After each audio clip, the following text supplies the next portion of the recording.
Practice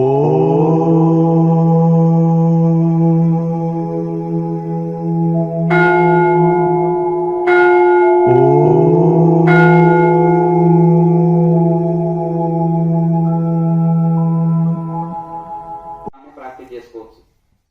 భుజాల నొప్పులుంటే, నడుము నొప్పులున్నా, కాళ్ళ నొప్పులున్నా, ఇంకేదన్నా మీకు ఏ సమస్య ఉంటే దానికి సంబంధించిన ఆసనాలు వేసుకోవచ్చు ఫ్రీ టైంలో.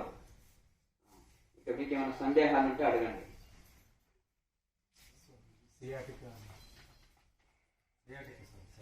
మహాముద్ర వేయండి, ప్రాణాయామం బాగా చేయండి, సెట్ అయిపోతుంది. దానికి సర్వాంగాసనం అనేది అభ్యాసం చేసుకోవచ్చు.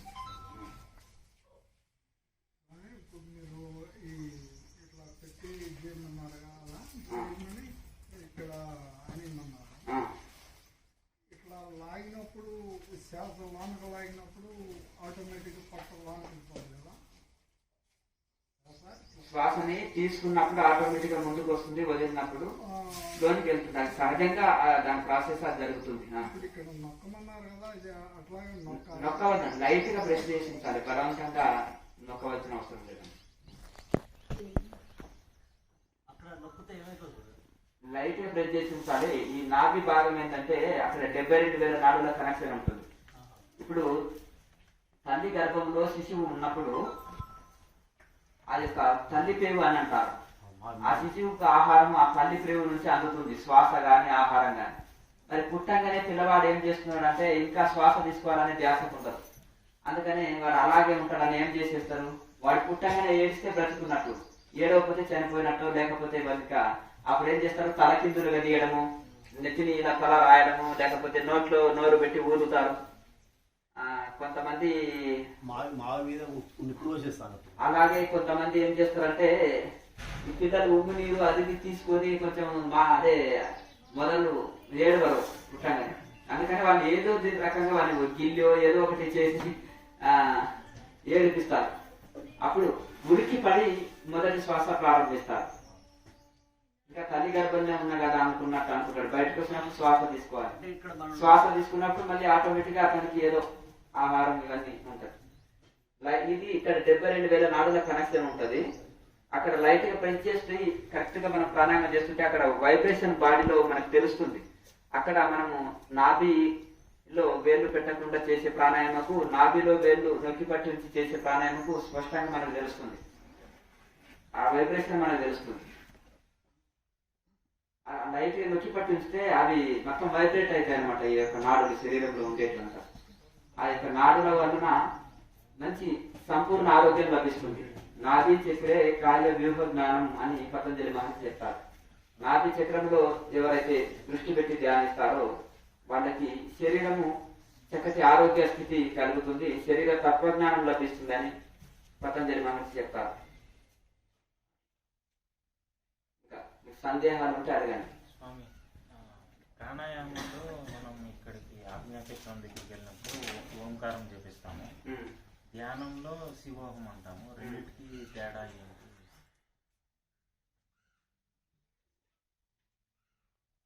ఓంకారము సస్యవాచక ప్రణవ. పతంజలి మహర్షి ఇప్పుడు ప్రతి మనిషికి ఒక పేరు ఉంటుంది. ఆ పేరు ఎందుకు ఉంటుంది, తన గుర్తు కోసం.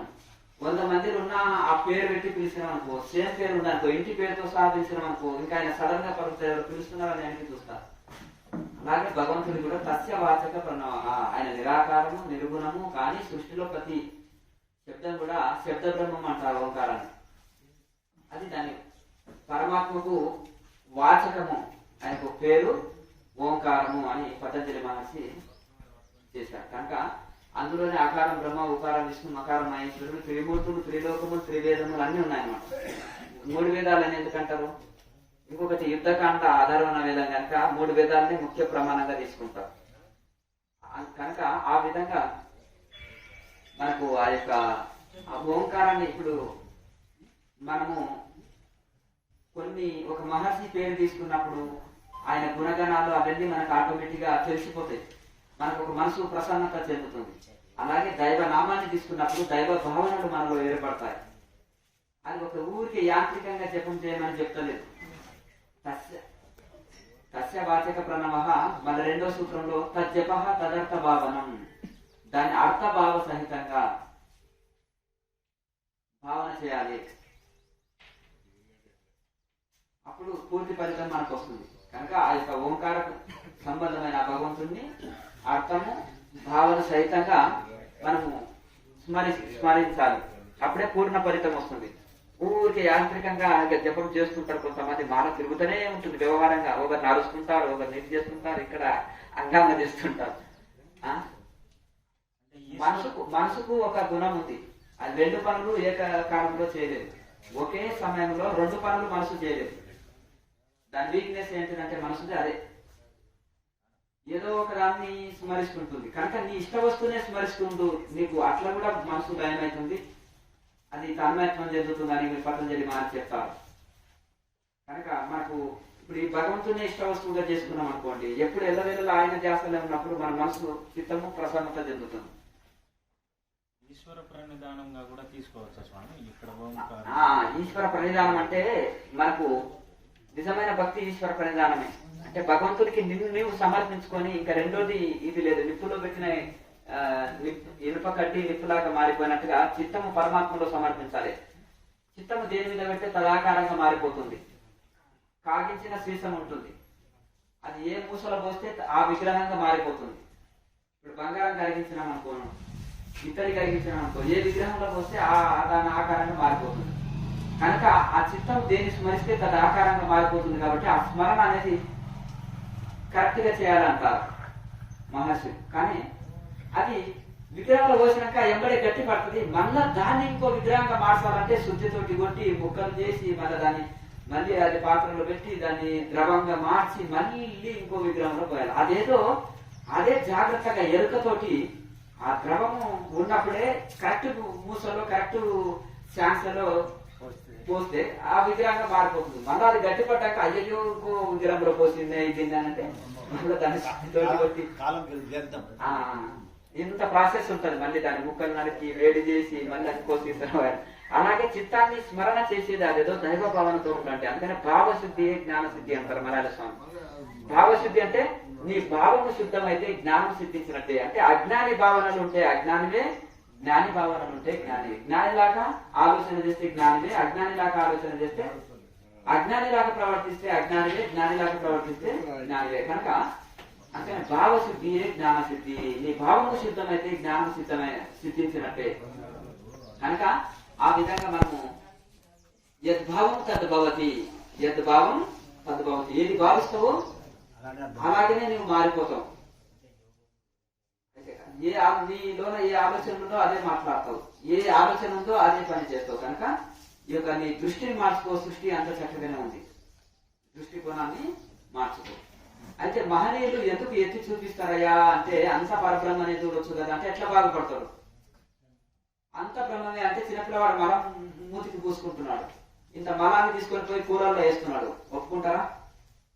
మీరు వంట చేసుకున్నారు, అంట ఏం చేస్తారంటే ఆయన మలం కూర్చున్నాడు, ఆడుకుంటా అది తీసుకొని పోయి అన్నంలో కూరల్లో కలిపాడు మలాన్ని. ఏమయ్యా ఒప్పుకుంటారా మీరు? మహర్షి మరి శంకరాచార్య అంత బ్రహ్మమే అనుకుంటే ఇంత మతాన్ని ఎందుకు ఖండించాలి, ఇంత రాద్ధాంతం ఎందుకు, నాగసాధులతో యుద్ధం చేసి బౌద్ధులను ఎందుకు తరమాలి? ఆయన భేద బుద్ధి ఉందా? వాళ్ళు సాధు దేశంలో ఉండి దుష్ట కార్యాలు చేస్తున్నారు కాబట్టి ఇంత యుద్ధం చేయవలసి వచ్చింది. ఆయన భేద బుద్ధి ఉందా? ఆయన ఏమన్నాడు? మహనీయులు అంట కదా, సర్వం కల్విదం బ్రహ్మ నేహన నాస్తికించిన, కించిత్తు కూడా భగవంతుడి కంటే వేరు లేదు, అంతా సర్వం కల్విదం బ్రహ్మ, అంత ఒకే పరబ్రహ్మమైనది, నేహన నాస్తికించిన, కించిత్తు కూడా భగవంతుడి కంటే వేరు లేదు, జగం చేతనం అంతా కూడా భగవంతుడే అని చెప్పారు. అంతే కదా, సర్వం బ్రహ్మమైన జగత్తు, మమాత్మ సర్వభూతాత్మ, నా ఆత్మనే అన్ని భూతాల్లో ఉండే ఆత్మ, సర్వం బ్రహ్మమైన జగత్తు అంతా ఒకే బ్రహ్మస్వరూపం. మరి ఆ స్థితిని అందుకున్న మహనీయులకు భేదం ఉంటుందా? ఏమైనా డాక్టర్ కోపమా? ఏమైనా కోసేస్తున్నాడు, ఇంత దయా దాక్షిణ్యం లేదా, ఏమైనా కైండ్ లేదు అని అంటే ఏముంది? కోసేస్తున్నాడు అంటే ఆపరేషన్ చేసినప్పుడు వాళ్ళు ఏదో ఉంటుందో చెత్త చెదాల మీదో తీసివేసి అవయవం మార్పిడి చేయడం ఒకటి ఉంటుంది, అవయవంలో అశుద్ధి ఉంటే దాన్ని తీసివేసి శుద్ధి చేయడం ఒకటి ఉంటుంది. డాక్టర్ ఏం శత్రువు కాదు కదా, మనకు మేలు చేయడానికి చికిత్స చేస్తాడు, ఆపరేషన్ చేస్తాడు కదా.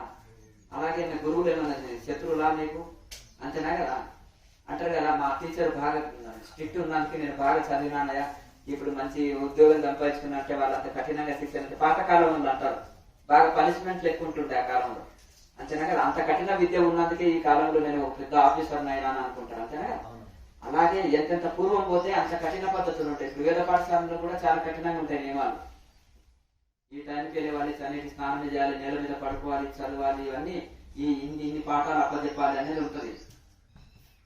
అట్లాగే ఇవంతా ఇది కూడా గురువులు అనేది శత్రువులు కాదు, మిత్రులు. బోధ గురువులు బాల గురువులు రెండు ఉంటాయి. చిత్తాపహారులు చిత్తాపహారులు రెండు ఉంటాయి.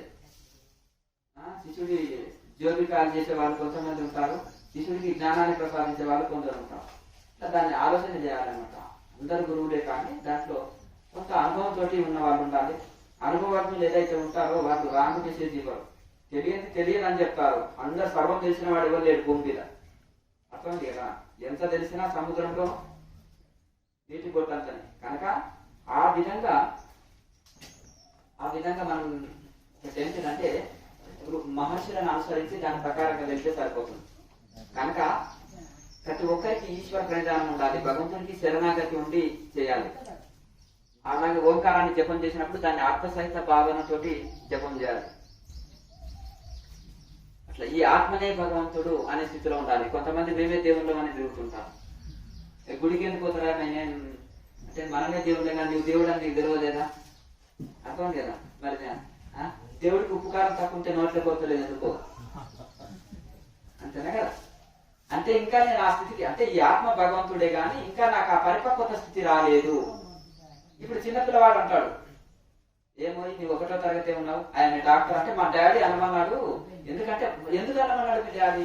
నేను డాక్టర్ అంటే కావాలనే లక్ష్యం వారికి గుర్తుంటది. నువ్వు డాక్టర్ కావాలి, ఎవరైనా అన్నా నువ్వు డాక్టర్ కావాలి, మీ తాత డాక్టర్, నేను డాక్టర్, నువ్వు కూడా డాక్టర్ కావాలి, అంతేనా కదా.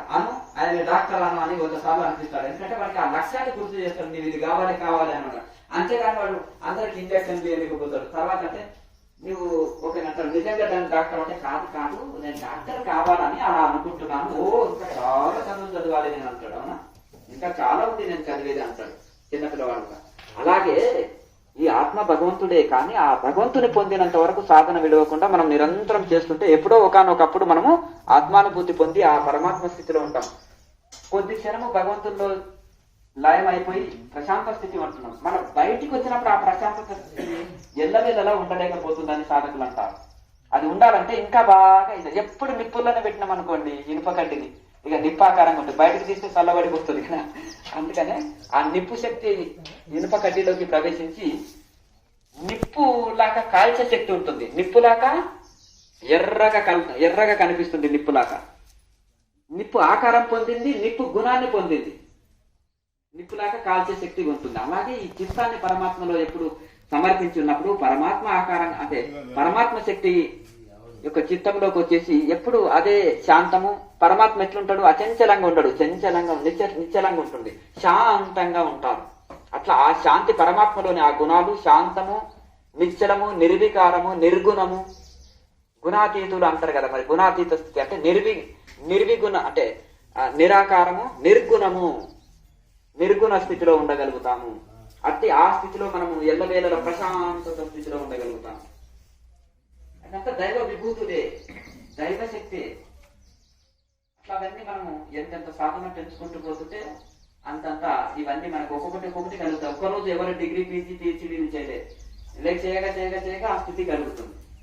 ఇంకా నేను ఏది పొందలే, ఇంకా పొందాలనే తపనతో ఉంటే మనకు ముందుకెళ్లే గుణం కలుగుతుంది. మనం 2 రోజుల్లోనే అన్ని పొందినాము, అన్ని వచ్చేసినాయి, అన్ని ఓపెన్ అయినాయి, నాకేం అవసరం లేదనుకుంటే మనకు అహంకారం వచ్చేస్తుంది. అట్లా అంటే ఇంకా మనం ఏ స్థితిలో ఉన్నామో మనకే తెలుసుకోవాలన్నమాట. నాలుక కంట్రోల్లో ఉందా, మైండ్ కంట్రోల్లో ఉందా, బాడీ కంట్రోల్లో ఉందా, ఏకాంతంలో ఉన్నప్పుడు కూడా శాంతిగా ఉంటున్నామా, చంచలంగా ఉండగలుగుతున్నామా.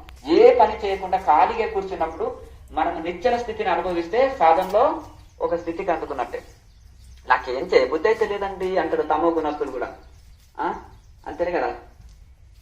చిన్నపిల్లోడు ఉంటాను స్కూల్కి వెళ్ళ బుద్ధి అయితే లేదు, పెద్దవాడు కాలేజీకి వెళ్ళ బుద్ధి అయితే లేదు, ఇంకోరు ఉంటాడు వ్యాపారం చేయ బుద్ధి అయితే లేదు. ఇది తమో గుణావస్థ. కొంతమంది ధ్యానంలోకి వచ్చేసినాక నేను ఫ్యామిలీ పట్టించుకోబుద్ధి అయితే లేదండి, నాకు రెస్పాన్సిబిలిటీ తీసుకోబుద్ధి అయితే లేదంటే అది తమో గుణ అవస్థ, అది సోమరితనం. ఏమి మహర్షులంతా ఫ్యామిలీని నెగ్లెక్ట్ చేశారా? డ్యూటీలు చేసుకోలేదా? లాయర్ మాసే చివరికి పెన్షన్ కూడా ఫ్యామిలీకి రావాలని కరెక్ట్ బాధ్యతయుతంగా పురాణ పురుష పుస్తకం చదవండి. అందులో మొత్తం అవన్నీ జాగ్రత్త పడ్డాడు. అంటే ఏమి గాలికి వదిలేరు కదా. కానీ ఇదంతా మాజా ఒట్టిదే అనే స్థితిలో ఉంటారు. ఆ తమోగుణం నుంచి బయటపడాలంటే సాధన పెంచాలి, వివేకాన్ని పని చేయాలి. అర్థమైంది కదా. పరాన్నజీవిగా జీవించామని చెప్తున్నారా ఋషులు? నువ్వు గృహస్థుడివి, నీకు ధర్మాలు ఉన్నాయి, నీకు ఫ్యామిలీ లేదంటే ఎవరో పిడికలు అన్నం పెట్టినా చెట్టు కింద కూర్చుని ధ్యానం చేసినా నీకు ఏ దోషం లేదు. ఇంత ధ్యానం చేస్తావు కాబట్టి అందులో ఇంత పుణ్యం కూడా వాళ్ళకి వెళ్ళిపోయినా కొంతనన్నా నీకు ఉంటుంది. అంతే కదా. కనుక ఆ విధంగా గృహస్థుడికి గృహస్థ ధర్మాలు ఉంటాయి, బ్రహ్మచారికి బ్రహ్మచర్యము, సన్యాసికి సన్యాస ధర్మము, వనప్రస్థుడికి వనప్రస్థ ధర్మం, 4 ఆశ్రమాలకు 4 ధర్మాలు ఉంటాయి. ఎవరి ధర్మాన్ని వాళ్ళు. ఇప్పుడు ఏమైందంటే ఇతర ధర్మాలు బాగా చెప్తాం కానీ మన ధర్మాలు మనం ఆచరించలేకపోతాం. అంతేనా కదా. గృహస్థుడికి ఇట్లు ఉండాలి అని సన్యాసులు చెప్తారు కానీ సన్యాస ధర్మాలు సన్యాసులు తొందరగా దొక్కేస్తారు. అంతేనా కదా. సన్యాసుడికి ఇలా ఉండాలి అని గృహస్థులు చక్కగా చెప్తారు కానీ ఈ గృహస్థ ధర్మాలని తుంగలో దొక్కేసి గాలికి తిరుగుతూ ఉంటారు. ఫ్యామిలీ రెస్పాన్సిబిలిటీ ఉండదు కానీ సన్యాసి ధర్మాలు చెప్పడానికి వస్తారు వీళ్ళు. అంతేనా కదా. ఇతరుల ధర్మాలు చక్కగా చెప్తారు, తన ధర్మాల్ని ఎవరు పాటించరు. కనుక అట్లా కాకుండా ఎవరి ధర్మాలకు వాళ్ళకు ఉంటాయి కొన్ని. సన్యాసి గృహస్థ ధర్మాలు పాటించవద్దు, గృహస్థుడు సన్యాసి ధర్మాలు. కానీ సన్యాసి చేసే ధర్మం ఈ సాధన గృహస్థుడికి అవసరమే. అంతేనా కదా. అలాగా ఎవరి ఆశ్రమ ధర్మాలు వాళ్ళు చక్కగా పాటిస్తే నిశ్చింతగా తరించవచ్చు. కనిపెట్టి కావాలవసరం లేదు, ఇంట్లో కళ్ళకి జంపు కానవసరం లేదు. అంతేనా కదా. ఏం సన్యాసిని అయితే తొందర మోక్షం వస్తుందా అనుకోవాల్సిన అవసరం లేదు. ఎవరు ఆశ్రమ ధర్మాలు వాళ్ళు గృహస్థాశ్రమం నుంచి తరించలేదా? మరి బ్రహ్మం గారు, కబీర్ దాసు వీళ్ళంతా ఏం సన్యాసం తీసుకోలేదు, ఏం అక్కర్లేదని కూడా చెప్పారు వాళ్ళు. కొంతమంది బాగా కోటీశ్వరుడు వచ్చిననుకో, స్వాముల వారు మేము ఎప్పుడు తరించాలంటే వెంటనే సన్యాసం పుచ్చుకోవాలి, నీకు మోక్షం వస్తుంది అంటారు. అంటే ఆయనకు గుండెలో రాయేసినట్టుంటది, ఫంక్షన్లకు వదలేవు. నిజంగా కూడా సన్యాసుల జీవితం అక్కడ పెద్ద స్టేజ్ మీద కూర్చొని మీరు ఇంకా ఈడికి వచ్చి కూర్చోవాలంటే ఇంకా టైం పడుతుంది, ఇంకా అక్కడే ఉన్నారు కదా, ఇంకా కొన్ని జన్మలు పడుతుంది అంటారు. మరి ఏంటిదంటే ఈయన మనవాళ్ళ తానుకోలేడు, మనవరాళ్ళ తానుకోలేడు, ఫంక్షన్స్ పోలేడు, అందరిలో కలవలేడు, ఈ డ్రెస్ వేసుకొస్తే అందరిలో పోలేడు, ఏడబడితే ఆడ ఉండి 60 మీద బజ్జీలు తినడానికి ఉండదు, లేకపోతే అక్కడ ఇంకేదన్నా పోయి ఫంక్షన్స్ లో పోయి ఏది పడితే అది తినడానికి లేదు. అంటే ఎప్పుడు పడితే అప్పుడు రోడ్డు మీద తినుకుంటా పోతే ఏమో ఇది సన్యాసులు ఏమి నోటికి నిలకలేదు. ఈయనకి ఐస్ క్రీమ్ కనిపిస్తే ఈయనకి ఐస్ క్రీమ్ తినాలనిపించింది, తక్కువ ఐస్ క్రీమ్ బండి ఆడంగబోతుంది, వాడు తీసుకొని చిన్నపిల్లలాగా అంటే లాలీపాప్ నవ్వులుకుంటాను, చాక్లెట్ నవ్వులుకుంటాను, ఐస్ క్రీమ్ తిక్కుంటా పోలేడు కదా. అంతేనా కదా. ఈ సాధువు గారు ఎప్పుడు నోరు ఆడిస్తూనే ఉన్నారే మాదా అంటారు కదా. కనుక కొన్ని పరిధులు ఉంటాయి. ఆ డ్రెస్ అన్న చూసుకొని వాళ్ళకు కూడా కొంచెం చిన్నతనం అనిపిస్తుంది, ఏది పడితే ఎప్పుడు దేనికి రాదు. అంతేనా కదా. ఏమయ్యా ఈ కళ్ళు దుకాణం కాడ సాధువులకి ఏం పని, కిందికి మీదకి చూస్తారు, తెలియదు ఆయనకి తెలియదు పాపం కళ్ళు దుకాణం అని. అంతేనా కదా. అట్లా ఈ పరిస్థితి కొన్ని ఇవి ఉంటాయి. అవునా కదా. ఆ విధంగా కనుక కొన్ని వీళ్ళకి ఇది ఉంటాయి కాబట్టి వాళ్ళకు గుండెలో రాయేసినట్టు ఉంటుంది. స్వేచ్ఛగా తిరిగిన జీవులు ఈ బందీ అవుతున్నామే, అయ్యో బందీ అవుతున్నామని భయం వేసి, స్వామి మా వల్ల అవుతుందా స్వామి, అసలు మేము అన్ని ఉండగలుగుతాం అన్నట్టు అట్లా భయానికి లోన్ చేసే వాళ్ళు కూడా కొందరు ఉన్నారు మహానుభావులు. అదైతే ఏం అవసరం లేదు. నీ మనసుని ఇంద్రియాలు కంట్రోల్ చేస్తూ మెల్లమెల్లగా కంట్రోల్. ఇప్పుడు శివమాలను అయ్యప్ప మాలను వేస్తే ఒంటి పూట భోజనం నెల మీద పట్టుకోవాలి, చన్నీటి స్నానం 1 వారం రోజులు కష్టం ఉంటుంది, మెల్లమెల్లగా అభ్యాసం అవుతుంది కదా. చెప్పులు లేకుండా రాళ్ళు గుచ్చుకొని పోతుంటాయి మొదలు. అవునా కదా. ఇట్లా ముళ్ళ మీద నడిచినట్టు నడుస్తుంటాం. అవునా. తర్వాత 1 వీక్లో మెల్లగా అభ్యాసం అవుతుంది. అది ఏదైనా అభ్యాసం చేసుకుంటే మెల్లగా అవుతుంది. ఎవరు ఏది ఇళ్ళకు అంగ్ల జంపు అంగ్లలో ఇళ్ళకి జంపు కావాల్సిన అవసరం లేదు. అంతేనా కదా. సన్యాసం పుచ్చుకున్న తర్వాత ఇది కఠినంగా ఉందా, మంచి హాయిగా ఏదైనా ఉద్యోగం చేసినా సరే కానీ చూడు, జ్వరం వస్తే టాబ్లెట్ ఇచ్చే వాళ్ళు లేడు, వేడి దొండి పెట్టేటోడు వీపు అందుతలేదు, రుద్దే వాళ్ళు లేరు. అదే పెళ్ళం ఉందనుకో, వేడి నీళ్లు కాసిపోసి వీపు రుద్దుతుంది, వేడి నీళ్ళు కాసిపోతుంది, టాబ్లెట్ ఇస్తుంది జ్వరం వస్తే. అంతేనా కదా. కాళ్ళు నొప్పింది, తిరిగి వచ్చినట్టే పాదాలు కూడా వస్తుంది. ఏం కర్మ ఇదంతా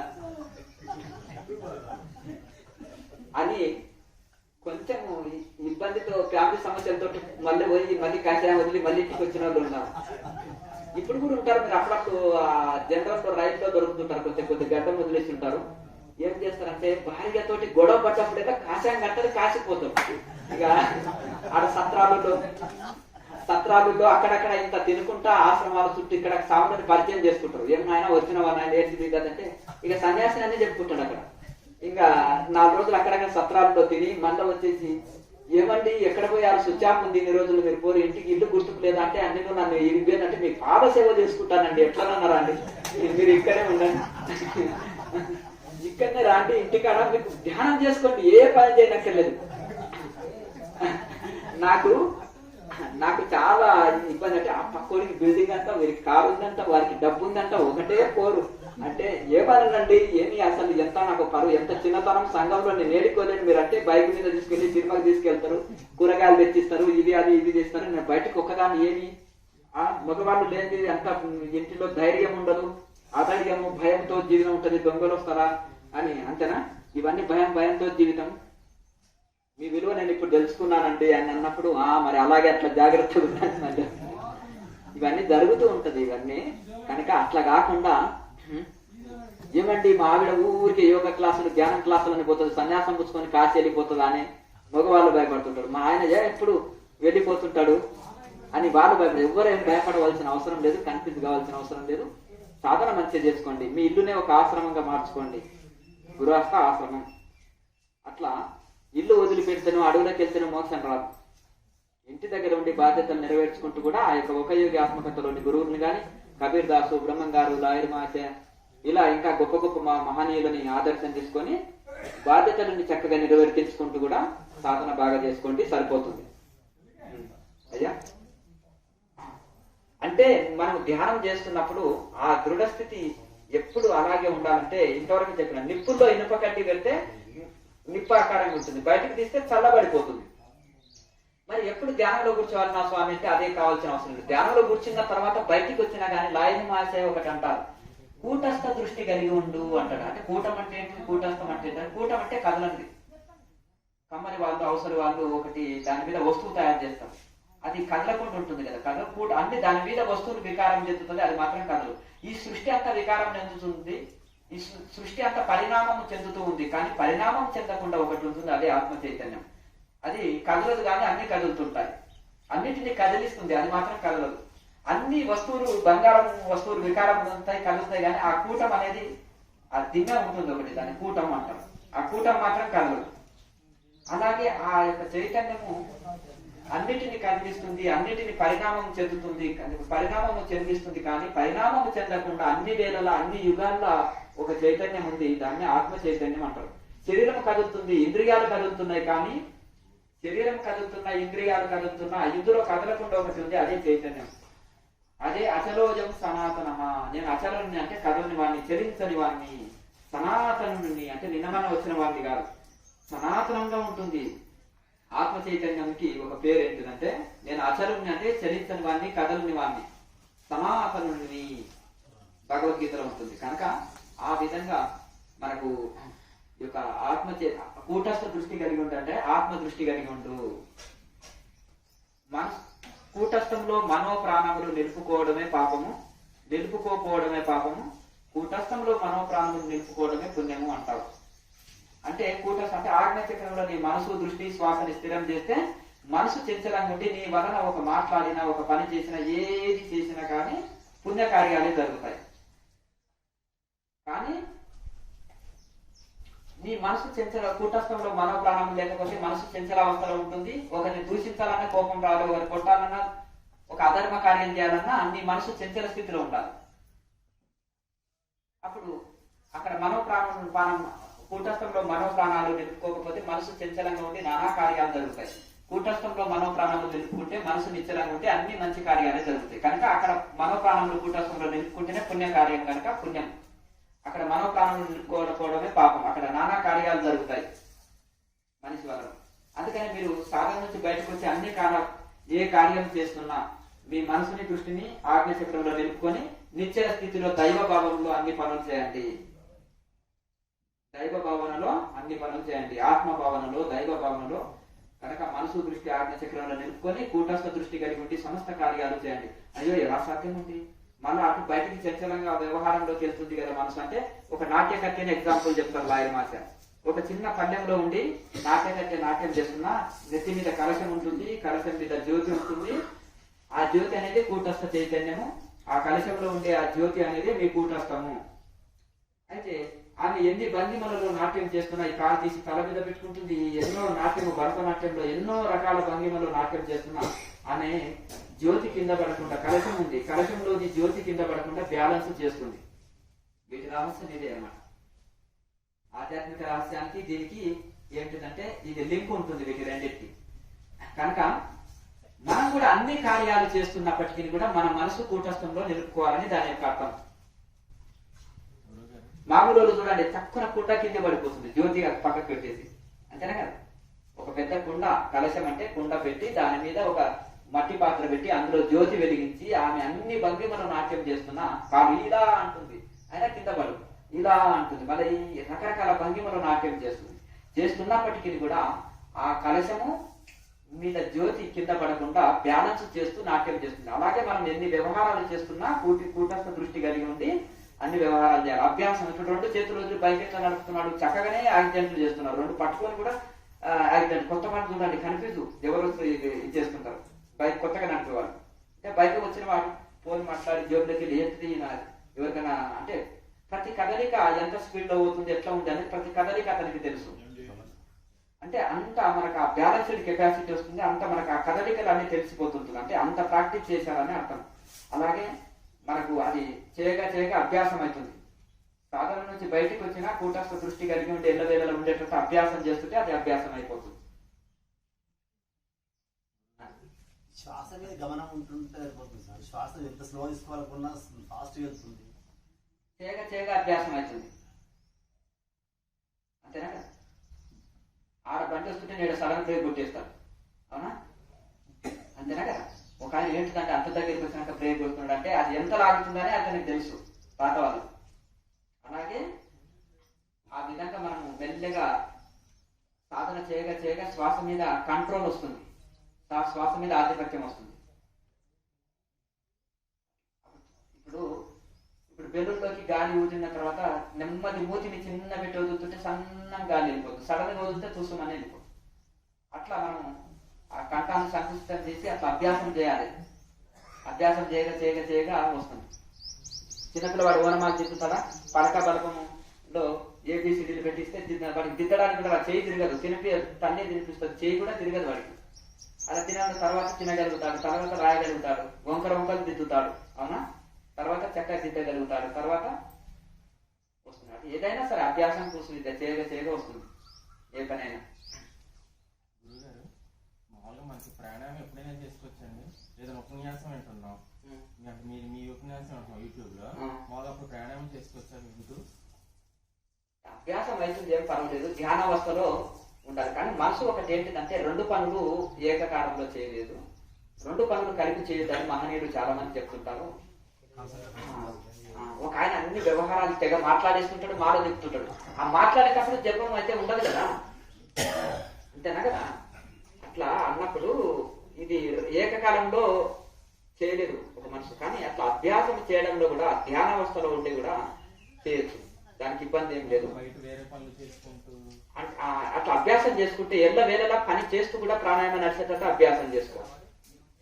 వాకింగ్ చేస్తూ కూడా ప్రాణాయామం అభ్యాసం అయ్యేటట్టు చేసుకోవచ్చు. కానీ అక్కడ అంత పర్ఫెక్ట్ రాదు. అది బాగా అభ్యాసం ఉండి అందులో ఆరితేరిన వాళ్ళకి అభ్యాసం అవుతుంది.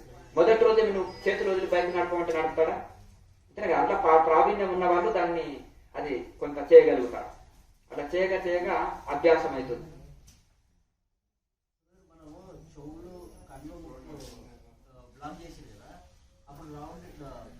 బంగారు రంగులో ఎంతకాలం నుంచి చేస్తున్నారు సార్?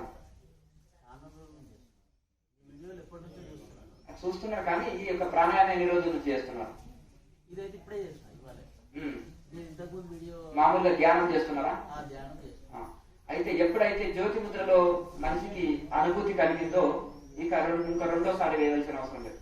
అనుభూతి కలిగకపోతే 3 ప్రాణాయామాలు. అనుభూతి మొదటి ముద్రల్ని అనుభూతి కలిగిందంటే, మొదటి ప్రాణాయామంలో అనుభూతి వచ్చిందంటే ఇంకా దాన్ని అవసరం లేదు, చక్కటి మెడిటేషన్ ఉంటే సరిపోతుంది. ఒక్కసారి అనుభూతి జరిగింది అనుకో, ఇక ధ్యానంలో నిమగ్నం కాండి. అనుభూతి రాలేదనుకో, కరెక్ట్ గా ఇంకా 3 సార్లు ప్రాణాయామం చేసి ధ్యానంలో కూర్చోండి. ఇంకెక్కువ సార్లు అవసరం లేదు, 3 సార్లు చేసి కూర్చుంటే సరిపోతుంది. మనము ప్రాణాయామ చక్కగా చేసేదాన్ని బట్టి, తీవ్ర నిష్ఠతో చేసేదాన్ని బట్టి అనుభూతి ఆధారపడి ఉంటుంది. ఒకసారి రావచ్చు, ఒకసారి రాకపోవచ్చు, దాన్ని గ్యారంటీ చెప్పడానికి లేదు. మనం కరెక్ట్ చేసేదాన్ని బట్టి ఉంటుంది. తిమ్మిరి రాకుండా ఉండాలంటే కాలు మార్చుకోవచ్చు, మహాముద్ర రెగ్యులర్ గా చేస్తుండాలి. ప్రాణాయామంలో పట్టు సాధించినప్పుడు కొంచెము మనం అంత పర్ఫెక్ట్ అయినప్పుడు రావు. స్వామి ప్రాణాయామం చేసేటప్పుడే మధ్యలో జ్యోతి ముద్ర వేసినట్లు ఒక విధంగా అయిపోతుంది. అప్పుడు మళ్ళీ ప్రాణాయామం చేయకుండా అట్లే ధ్యానంలోకి వెళ్ళిపోవాలండి. అయితే మనకు ఏమి ముద్రలు అవసరం లేదు. చక్కగా మనకు మనసు ఒక నిశ్చల స్థితి వచ్చిన తర్వాత ధ్యానం చేసుకోవచ్చు. అట్లే కంటిన్యూ. కానీ మధ్యలో మళ్ళీ ఏదన్నా మనము ఒక నిద్రమత్తో ఇదాది వచ్చినాక మళ్ళీ ప్రాణాయామం చేయాలి. మీతో మాట్లాడుతున్నాను, మీ మాటలు వింటున్నప్పుడు కూడా తలలో ఇట్లా ఇట్లా అవుతుంది. అంటే నాకు చాలా రోజుల నుంచి లైట్ చూసినా అని అట్లా అవుతుంటుంది అన్నమాట, 6 నెలల నుంచి. అంటే అది ఎందుకు, అంటే నాకు ఏమైనా చెప్పాలనుకుంటుందా అసలు ఎందుకు ఇట్లా? ఇప్పుడు ఒక్కరికి ఒక రకంగా ఉంటాయని అనుభవాలని చెప్పడానికి లేదు. ఒక్కొక్కరు ఎక్స్పీరియన్స్ ఒక్కొక్కలాగా ఉంటాయి. అయితే శాస్త్ర ప్రకారంగా మాత్రం వచ్చే ఎక్స్పీరియన్సెస్ మాత్రం అందరికి ఒకేలాగా ఉంటాయి. కొన్ని మాత్రం డిఫరెంట్ ఉంటాయి. కొన్ని నార్మల్ గా, కొన్ని వచ్చే వాళ్ళ ఒక్కొక్కరు ఒక రకమైన కళలు వస్తుంటాయి, స్వప్నం. అలాగే ఈ ఎక్స్పీరియన్స్ లో కూడా కొద్దిపాటి భేదంతో ఒక్కొక్క రకంగా వస్తుంటాయి. ఏదైనా మంచి ఎక్స్పీరియన్స్ వస్తే లోన ఫీల్ అవ్వడమే, దాంట్లో కన్ఫ్యూజ్ కావాల్సిన అవసరం లేదు. అనేకమైన వస్తాయి, దాన్ని పట్టుకొని కూర్చోవద్దు. ఎందుకు ఇట్లా అయింది, ఎందుకు రావాలి, ఎందుకు ఇట్లా వచ్చింది, అందరికి వస్తుందా, దీని మీద మనం పెద్ద చర్చ చేయవలసిన అవసరం లేదు. అంటే నేచర్ మనం చెప్పాలనుకుంటుందా ఏంటి? మనం ప్రాణాయామం చేసినప్పుడు ఆ యొక్క శరీరంలో ఒక్కొక్కరికి ఒక రకమైన కదలికలు ఉంటాయి. ఒక్కొక్కరికి ఒక్కొక్క రకంగా ఎక్స్పీరియన్సెస్ ఉంటాయి. దాన్ని ఫీల్ అవ్వడమే, ఎవరికి వాళ్ళు లోపల అనుభూతి చెందడమే.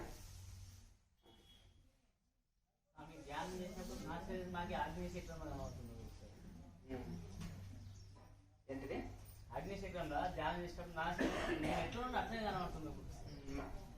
అనేకమైన వస్తుంటాయి, దాన్ని పట్టుకోవాల్సిన అవసరం ఏముంది? ఇప్పుడు ఉందనుకోండి, మనం ఇట్లా కూర్చుంటాం అనుకో, మన శరీరాన్ని ఊహించుకుంటే మన శరీరం కనిపిస్తుంది, పక్క ఆయన ఊహించుకుంటే పక్క ఆయన కనిపిస్తుంది, కాశీ ఊహించుకుంటే కాశీ కనిపిస్తుంది. అర్థం కదా? వస్తూ పోతుంటాయి. ఒకసారి అనుకోకుండా మనకు అవన్నీ మనోగ్రామంలే కదా, మనోభావనే కదా, మనసు కల్పించిందే కదా అనుకుంటే లయం అయిపోతుంది. అది పోతలేదంటే ఇదంతా మనసు కల్పించేదే కదా, మరి ఇంకా మనసు లయం కావాలి అని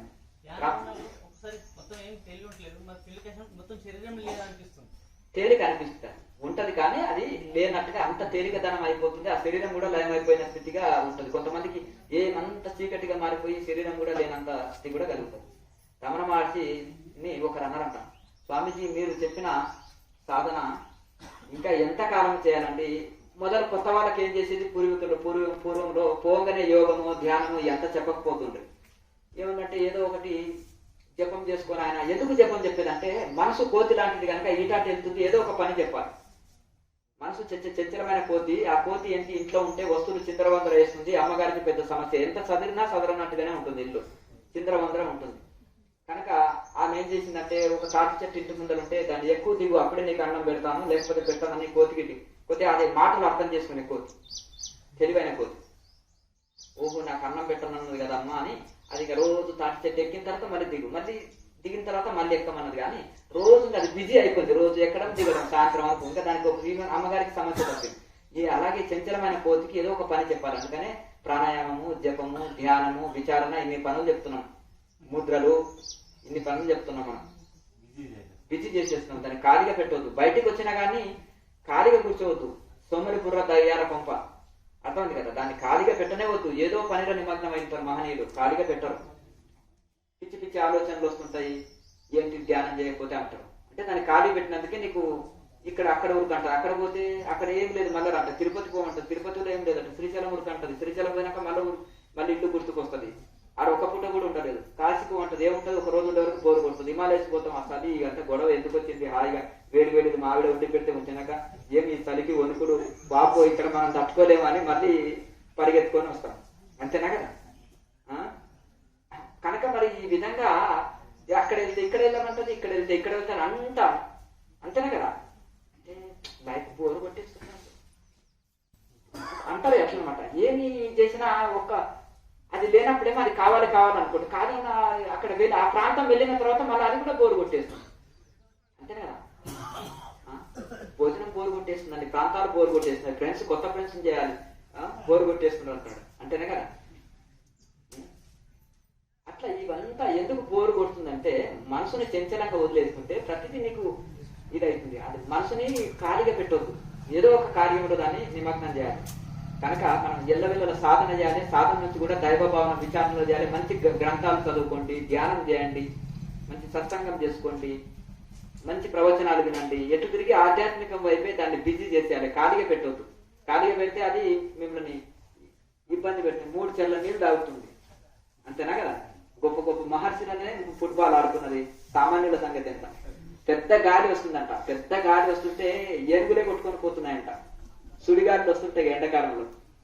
నిన్న గాలి ఎట్లా వచ్చింది చూసింది కదా, ఇంకా అంతకంటే భయంకరమైన గాలి వస్తుంటాయి. అట్లా పెద్ద పెద్ద ఏనుగులే కొట్టుకొని పోతున్నాయంట. మరి దోమల సంగతి ఏంటి? దోమలు మీటింగ్ పెట్టుకున్నాయంట, మన పరిస్థితి ఏంటి? అలాగే ఈ మాయ ప్రభావానికి గొప్ప గొప్ప మహర్షులను బ్రహ్మర్షులను అనుకున్నట్లే కొట్టుకొని పోతుంటే ఇక మామూలు సంగతి పెద్ద పెద్ద ఋషులే కొట్టుకొని పోతుంటే, గొప్ప గొప్ప సాధులు సన్యాసులే కొట్టుకొని పోతుంటే, గొప్ప గొప్ప తపస్సంపన్నుల వన్నోళ్ళే కొట్టుకొని పోతుంటే ఇక ఇప్పుడిప్పుడే సాధనలోకి వచ్చేటోళ్ళ సంగతి ఏంటి? అంతేనా కదా? పీజీ పిహెచ్డీలే ఆన్సర్ చేయలేకపోతున్నారు. 1వ తరగతి ఓనమాలు ఇంకా మొత్తం నేర్చుకునే చిన్నపిల్లల పరిస్థితి ఏంటిది? అంతేనా కదా?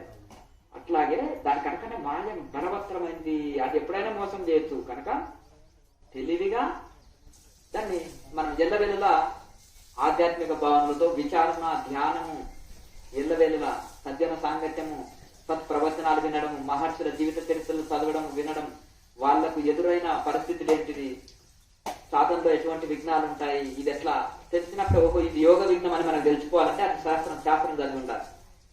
అంతే కదా? పతంజలి సూత్రాలు అవన్నీ చదివినప్పుడు ఏంటంటే ఇది యోగ విఘ్నం. నిద్ర వచ్చింది అనుకో యోగ విఘ్నం, అంతేనే కదా? శ్వాస ఉల్టపల్టు నడుస్తుంది అనుకో యోగ విఘ్నం. అట్లా ఈగో వచ్చింది అనుకో యోగ విఘ్నం. ఇవన్నీ అవి చదివినప్పుడు మనకు తెలుస్తుంది కదా ఎన్ని రకాలుగా ఉంటాయి యోగ విఘ్నాలు. బాగా ఆకలి వేస్తుంది అనుకో యోగ సాధన కొత్తలో, ఇది యోగ విఘ్నం అనుకోవాలి. అర్థం ఉంది కదా? ఆకలి తగ్గిపోయి మలమూత్రాలు కొంచెం వచ్చింది అనుకో ఇది యోగ సిద్ధి అనుకోవాలి. అర్థమైంది కదా? కాకపోతే ఆకలి సరిగా లేకుండా జీర్ణశక్తి పని చేయని వాళ్ళకు మంచి పని చేసింది అనుకో అది వాళ్ళ పాలిటి వరమే కదా. అంతే కదా? వాళ్ళ పాలిటి వరమే. ఇక్కడ బొడ్డు దగ్గర నుంచి బాగా వేడి పైకి వచ్చినట్టు అయ్యి విపరీతమైన మనం తట్టుకోలేనంత ఏదో సమస్యలాగా అయిపోయి బాగా భయం అయ్యి ఒకవైపు ఏమో మాట్లాడడం ఇష్టం లేకుండా అయ్యి ఇక మొత్తం మౌనానికి వచ్చేసి సైలెంట్గా కూర్చోవడం ఒక్కటే అయిపోయి ఆ రకంగా ఒకవైపు ఏమో వేరేలాగా కారణం గుందుతుంది, ఇంకొక వైపు ఏమో తట్టుకోలేక ఏడు. అంత పొడుగు చెప్పవలసిన అవసరం లేదు. కానీ ఇప్పుడు మెయిన్ ఏంటిదంటే సాధన చేస్తున్నప్పుడు ఒక నిశ్చల స్థితి, మాట్లాడొద్దు, ప్రశాంతంగా ఇట్లాగే ఉండాలనే ఒక స్థితి కలుగుతుంది. ప్రాణాయామం చేసినప్పుడు ఆటోమేటిక్గా వేడి చేస్తుంది.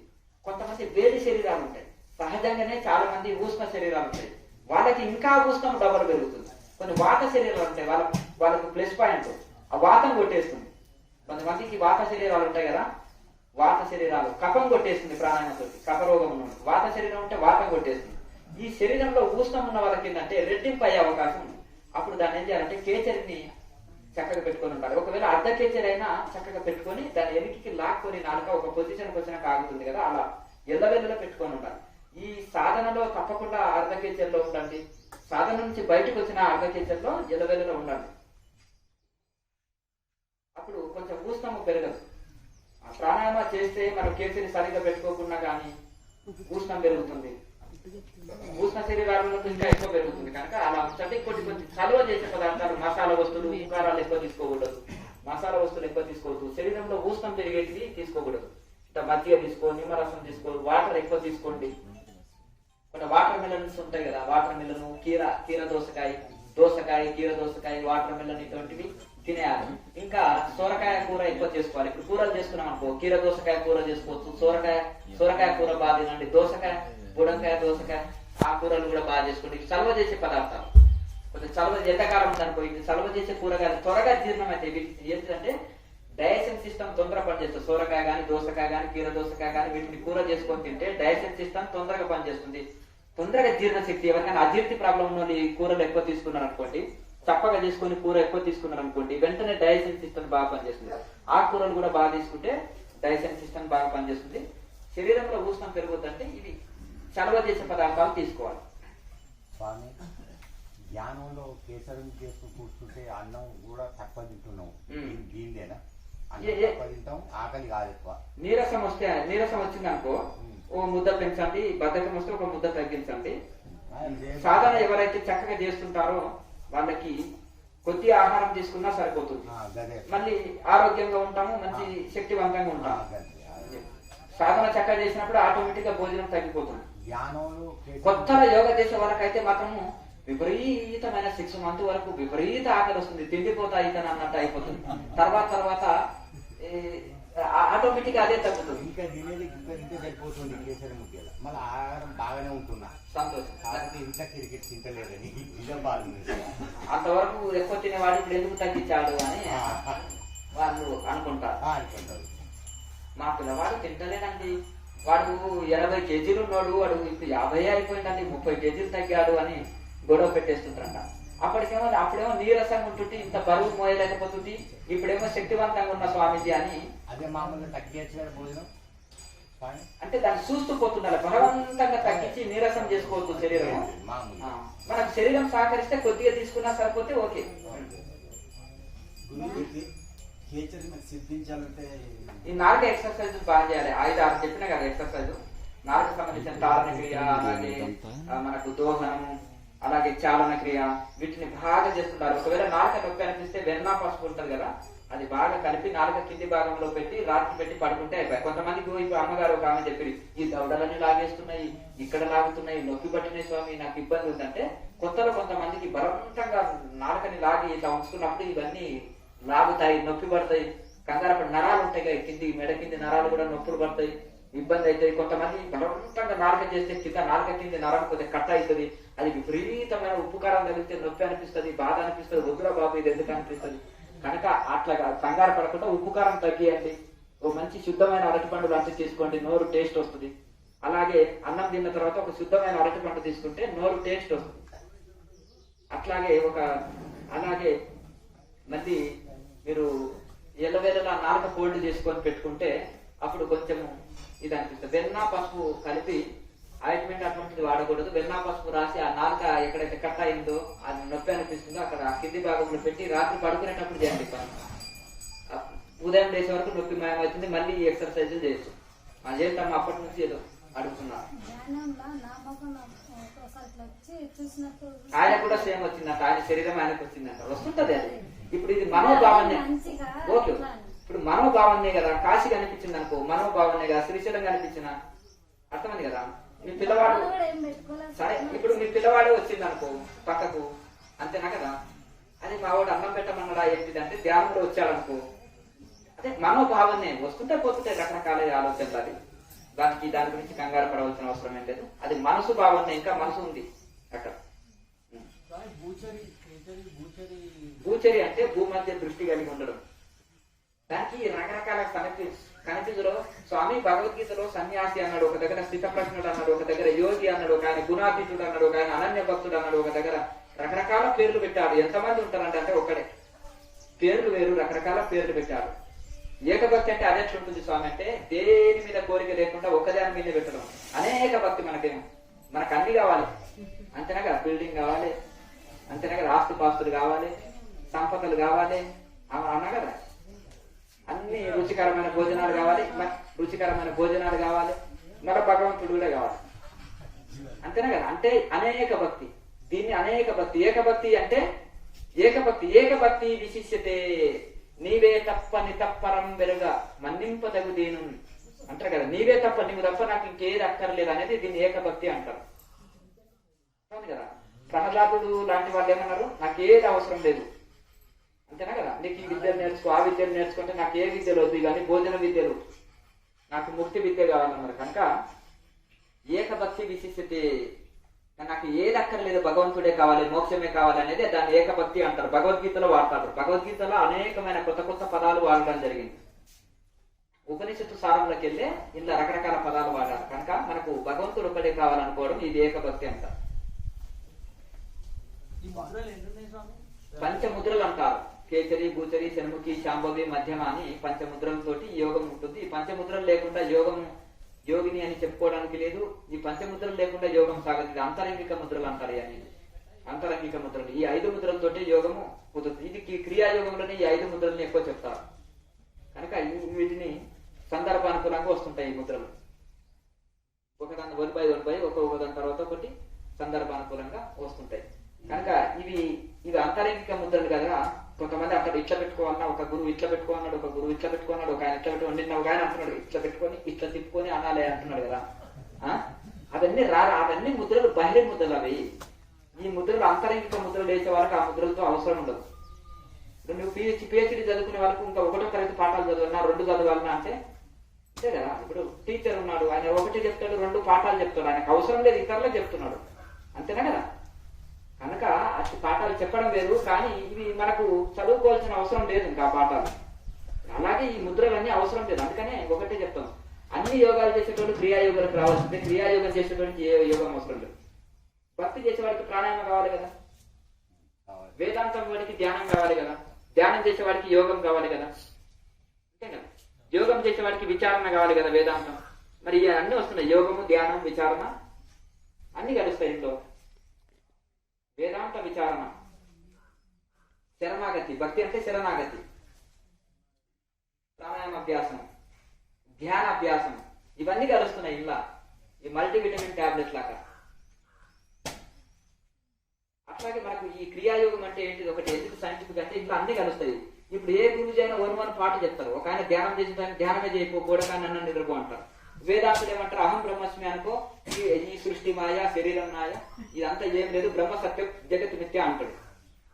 మరి బ్రహ్మ సత్యం జగత్ మిథ్య అనేది అనుభవంలోకి రావాలంటే ఏం చేయాలి, ధ్యానం చేయాలి. ఆ ధ్యానం కుదరాలంటే ఏం చేయాలి, దానికి యోగము చేయాలి, ప్రాణాయామ అభ్యాసం ఉండాలి, దాంట్లో విచారణ ఉండాలి, ప్రాణాయామ అభ్యాసం ఉండాలి, ధ్యానం ఉండాలి. 2 రెక్కలు ఒక తోక, పక్షి ఎగురుట కోసం. అంతేనా కదా. గద్దను చూసే ఫ్లైట్ కనుక్కున్నారు. గద్ద ఎలా ఎగురుతుంది, ఎలా వాలుతుంది, పైన ఎలా వెళ్తుంది, మళ్ళీ ఎలా వాలుతుంది. 2 రెక్కలు ఒక తోక ఉంటది కదా. ఫ్లైట్ కూడా 2 రెక్కలు ఒక తోక. అట్లాగే ఆ విధంగా ఇది ఉన్నప్పుడే బ్యాలెన్స్డ్ గా ఉంటుంది. తోక ఎందుకంటే బ్యాలెన్స్ కోసం, రెక్కలు ఎందుకంటే ఎగురుట కోసం. స్వామి ముద్రలను వేసిన తర్వాత మళ్ళీ ధ్యానం మీద రెస్ట్ తీసుకొని కూర్చోవచ్చు 1 గంట 2 గంటలు. జ్యోతి ముద్ర తర్వాత చేసేది ధ్యానమే, ఇంకా ఏమి చేయనక్కర్లేదు. ఆ ముద్రలో వేసుకొని కేచర్లో ఉండి దృష్టిని ఆకర్షించడానికి నిలుపుకొని ముందుగా ఇవన్నీ చేసుకొని ధ్యానం చేసుకొని జ్యోతి ముద్ర వేసుకొని ధ్యానం మీద మళ్ళీ కూర్చోవచ్చు. మొత్తం ధ్యానమే ఇంకా చేసేది, డైరెక్ట్ ధ్యానమే. ఇంకేది చేయనక్కర్లేదు. జపం వద్దు, ఇంకా ప్రాణాయామం అక్కర్లేదు, ఏది అక్కర్లేదు. కేవలం నేను శరీరం కాదు, ఆత్మస్వరూపాన్ని. అంటే మధ్య రెస్ట్ తీసుకోవాలి, నొప్పులు లేకుండా అయిన తర్వాత ఆసనం మార్చుకోవచ్చు, కొంచెం మహాముద్ర ఒక సెట్ వేసి చేసుకోవచ్చు. అట్లా ఇంకా కేవలం ధ్యానమే. మొదలే ధ్యానం చేయొచ్చు. ఇవన్నీ ఎందుకంటే ముద్రలు అంటే నిద్ర వస్తుంది, అంతే కదా. ఇప్పుడు క్రియాయోగులు 4-5 గంటలు కూర్చున్నా నిద్రపోతలేరు. ఈ ధ్యానం చేసే వాళ్ళు వచ్చిన 2 నిమిషాలంటే వికెట్ అవుట్. ఎందుకు గుర్ర కొడుతుంటారా? ఓహో, మరి అనే ఎందుకు అట్లా అవుతుంది? వాళ్ళు ఏమంటే, అయ్యో మీరు ఇంకా 1వ తరగతినండి, మేము 7వ తరగతిలో ఉన్నాము, పద్ధతి చెప్పాడు, మీకు గుర్తులేదా అంటే వాళ్ళు మనదే మనకి చెప్తారు. అష్టాంగ యోగంలో చూడండి 7వ తరగతి మేము చేసేది అంటారు. ఈయన ఓరమాలు రావు 7వ తరగతి కూర్చొచ్చి ఏముంటుంది, అంతేనా కదా. ఇప్పుడు అటు 7 చదవలేడు, ఇటు 1 చదవలేడు. ఇప్పుడు 1 చదివేవాడన్నా కరెక్ట్ 1 వరకు అన్నా పర్ఫెక్ట్. ఓనమాలు వస్తాయి, 1, 2 వస్తాయి, పర్వాలేదు. వీడికి ఇంతవరకు ఉంది, ఇంకా 2 రోజులు పోతే 2, 3, 4 తరగతిలో ముందుకు వెళ్ళగలుగుతారు. కానీ అక్కడ కూర్చుంటే ఆ పాఠాలు అర్థం కావు. ఇది ఇటు కాదు, అటు కాదు, ఇటు కాదు. ఈ ధ్యాన కేంద్రాలు కూర్చుంటే నిద్ర మంచి నిద్ర పోతాను. అంతేనా? నేను చూసినాను. నేను ధ్యానం మీద కూర్చుంటే ఎందుకు మ్యూజిక్ పెడతారు, జోలపాట మంచి హాయిగా, మంచి భోజనం కూడా పెడతారు కదా, రుచికరమైన తిని కూర్చోమంటారు. మనమేమో తిన్న తర్వాత ధ్యానం చేయొద్దు అంటాం కదా. వాళ్ళేమో పోగానే భోజనం పెట్టి మరి మొదలు నిద్ర రావాలి కదా. మరి ఇప్పుడు రాత్రిపూట ధ్యానం చేసేటప్పుడు రాత్రిపూట తినకుండా ధ్యానం చేయమని చెప్పండి, అసలు నిద్ర రాదు. తినకుండా రాత్రి ఎవరికైనా భోజనం పెట్టలేదు అనుకో, ఇక దొరుకుతుంటారు ఇక్కడ అక్కడ అక్కడ, ఏమయ్యా అంటే తినలేదు ఆకలిస్తుంది అని.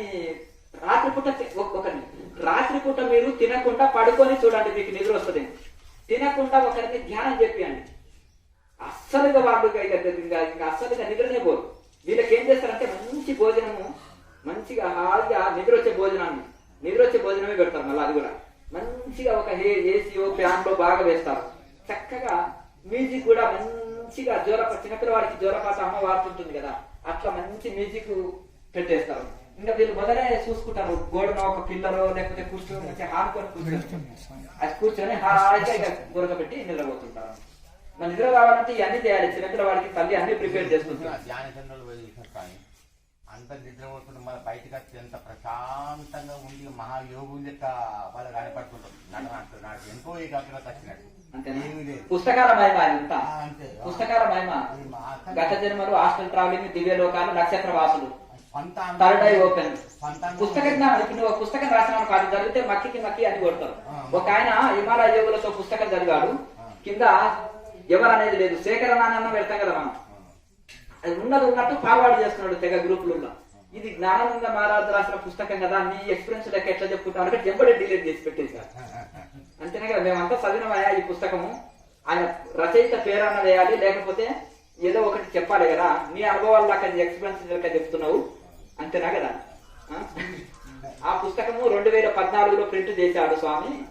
అప్పుడు అది అని చెప్తారు, మంచిది శుభం, తిని వెళ్ళండి, అందరికీ ఉంది భోజనం మిగిలిపోతుంది. అట్లా ఈ విధంగా ఏ బుక్ చదివారో దాన్ని తన ఎక్స్పీరియన్స్ లాగా చెప్తారు. అదే ఒక పెద్ద రోగం అనమాట. అయినా కాపీ పేస్ట్ చేయండి అంటారు వాళ్ళు చెప్పే బుక్ నాలెడ్జ్ తప్ప, అది బుక్ నాలెడ్జ్ పక్కకు పెట్టి స్వయం అనుభవం కోసం ప్రాకులాడాలి. కొంత అనుభవం లేదు. ఎటువంటి బీమారి లేకుండా ఉన్నది, ఎటువంటి బీమారి అది కానీ రావు. బీమారి అంటే ఏంటిది? రోగాలు. అంటే ఈ యొక్క మాట్లాడకండి, ఈ యొక్క ముద్రలు కరెక్ట్ చేసి ప్రాణాయామం చేసి మెడిటేషన్ ఎప్పుడైతే చేస్తారో ఎటువంటి రోగాలు దరి చేరవు అనేది ఆయన చెప్తున్నాడు. మంచిది, చెరువు అందరూ భోజనం చేసి వెళ్ళండి, బస్సు ఉంటది ఇప్పుడు, మంచిది తినేసి వెళ్ళండి, అందరికి ఉంది. దృష్టి పెట్టుకోవడం తినొద్దు, మానుకోవాలి. మంచిది ఏదైనా దాని ఫలితము పాటిస్తూనే పూర్తి ఫలితం ఉంటుంది. మనసులో పెట్టుకో, సాధన వల్ల లభిస్తుంటుంది. అటువంటి క్రియ చేస్తే క్రియ ద్వారానే ఆశీర్వాదం లభిస్తుంది. చెయ్యండి కానీ క్రియ చేసే వాళ్ళకి అవసరం ఉండదు. అది తగ్గిస్తూ ఇది ఎక్కువ చేయండి. మీరు మనసు విచారం కోసమే కదా చేసేది, ఇవన్నీ మనసు తృప్తి కోసమే కదా. మనసు తృప్తి పడ్డ తర్వాత ఇక ధ్యానం ఎక్కువ పోతుంటుంది కదా, చేస్తుంటారు కదా. లాయర్ రాసే కూడా బ్రాహ్మణ కుటుంబం కదా, వాళ్ళ ఆవిడ చెప్పేవారు అమ్మగారు కొంచెం పూజలు తగ్గించి క్రియ ఎక్కువ చేసుకోండి అనేవారు. అంతేనా కదా, వద్దాని పోయేది. ఆ సాధన చేయగా ఆటోమేటిక్ అవి తగ్గిపోతుంటాయి. 10వ తరగతి పోయినాక 1వ తరగతి పాఠం చదవదు కదా, ఇది దోషమే కాదు, ఇది ఒకటో ప్రారంభ స్థితి అనమాట. భగవంతుడికి నీ మనసుని అర్చించి ధ్యానం చేస్తుంటే ఇంకేం కావాలి? ఈ మనసు పెట్టకుండా ఎన్ని తెగ పూజలు చేస్తున్నా లాభం లేదు కదా. భగవంతుడు ఏమన్నాడు? పత్రం పుష్పం పరంపర ఏదైనా మనసు పెట్టి చేయన్నాడు, ఇచ్చే వస్తువు కాదు. మనసు శరణాగతితోటి మనసు అర్పించి చేయమన్నాడు. కనుక మనసుని అంకితం ఆయనకి మనం అర్పించుకొని చేసే ధ్యానంగా. ఋషులంతా అడుగులో ఏం చేశారు? వాళ్ళకి ఏమైనా షోడోపచార పూజ చేస్తే ఎన్ని సామాగ్రి కావాలి? కుంకుమ, పసుపు, గంధము, పంచామృతం కావాలి, ఇవి ఆకులు, ఒక్కలు, దక్షిణ, ఇంకా రకరకాలుగా ఏదేదో పూజ సామాగ్రి కావాలి. కావాలన్నా వాళ్ళు స్నానం చేయడానికి నీళ్ళు లేవు, దేవుడికి ఏదో స్నానం చేపిస్తారు. అందుకనే మానసిక పూజలో ఏం చేస్తారంటే గంగా జలాన్ని తెప్పిస్తాడు, విగ్రహాన్ని మానసికంగా రప్పించి ఆ మానసికంగా అక్కడ కూర్చోబెట్టి గంగా జలాన్ని తెప్పించి మంచి సింహాసనం పోయిందేముంది, ఓ వజ్ర సింహాసనం మీద కూర్చోబెడతాడు, వజ్ర కిరీటం పెడతాడు భగవంతుడు. మనసు ద్వారానే కదా, అట్లా మనసు ద్వారానే కల్పించి అన్ని చేసి పూజ చేసేది ఇది మానసిక పూజ అంటారు. మొదలేమో బాహ్య సామాగ్రితో చేసేది బాహ్య పూజ, తర్వాత మానసిక పూజ, మనసులోనే అన్ని రప్పించి చేస్తారు. తర్వాత ఆత్మ పూజ. ఆత్మ పూజ అంటే ధ్యానం. ఈ ఆత్మనే భగవంతుడు అని ధ్యానం చేసేది ఆత్మ పూజ అంటారు. 3 రకాల పూజ: primary school, high school, college. కాలేజీకి వెళ్ళిన వాడికి ఇంకొకటే తరగతి లేదు కదా, అయ్యో నేను పూజ చేసి తప్పు చేశానేమో, అయ్యో పాపం చేసినానేమో అనుకుంటారు. ఏ తప్పు కాదు, పాపం కాదు. ఒకటో తరగతిలో ఒకటి చదివాము, 5లో 5 చదివాము, 10లో 10 చదివాము, డిగ్రీలోకి వచ్చినాము, ఇంకేం లేదు. కానీ ఇట్లా అవగాహన కలిగించలేకపోతున్నారు పూజారులు కానీ ఇంకా కొంతమంది. ఇది కానీ ఇది వాళ్ళకి తెలియదు కదా పాపం. పంతులు గారు 5 చెప్పే పంతులు ఉంటాడు, 10 చెప్పే పంతులు ఉంటాడు, డిగ్రీ చెప్పే టైం ఉంటాడు, కాలేజ్ చదివి చెప్పే టైం ఉంటాడు. వాళ్ళకి మరి తెలియని వాళ్ళు అంతవరకే చెప్తారు కదా. కనుక ఇవన్నీ దాటుకొని వెళ్ళిన వాళ్ళైతే దీనికి న్యాయంగా చెప్పగలుగుతారు. జ్ఞానం ఎలవేళ గడిపే వాళ్ళకి పూజలు చేయకుండా ఏ దోషం లేదు.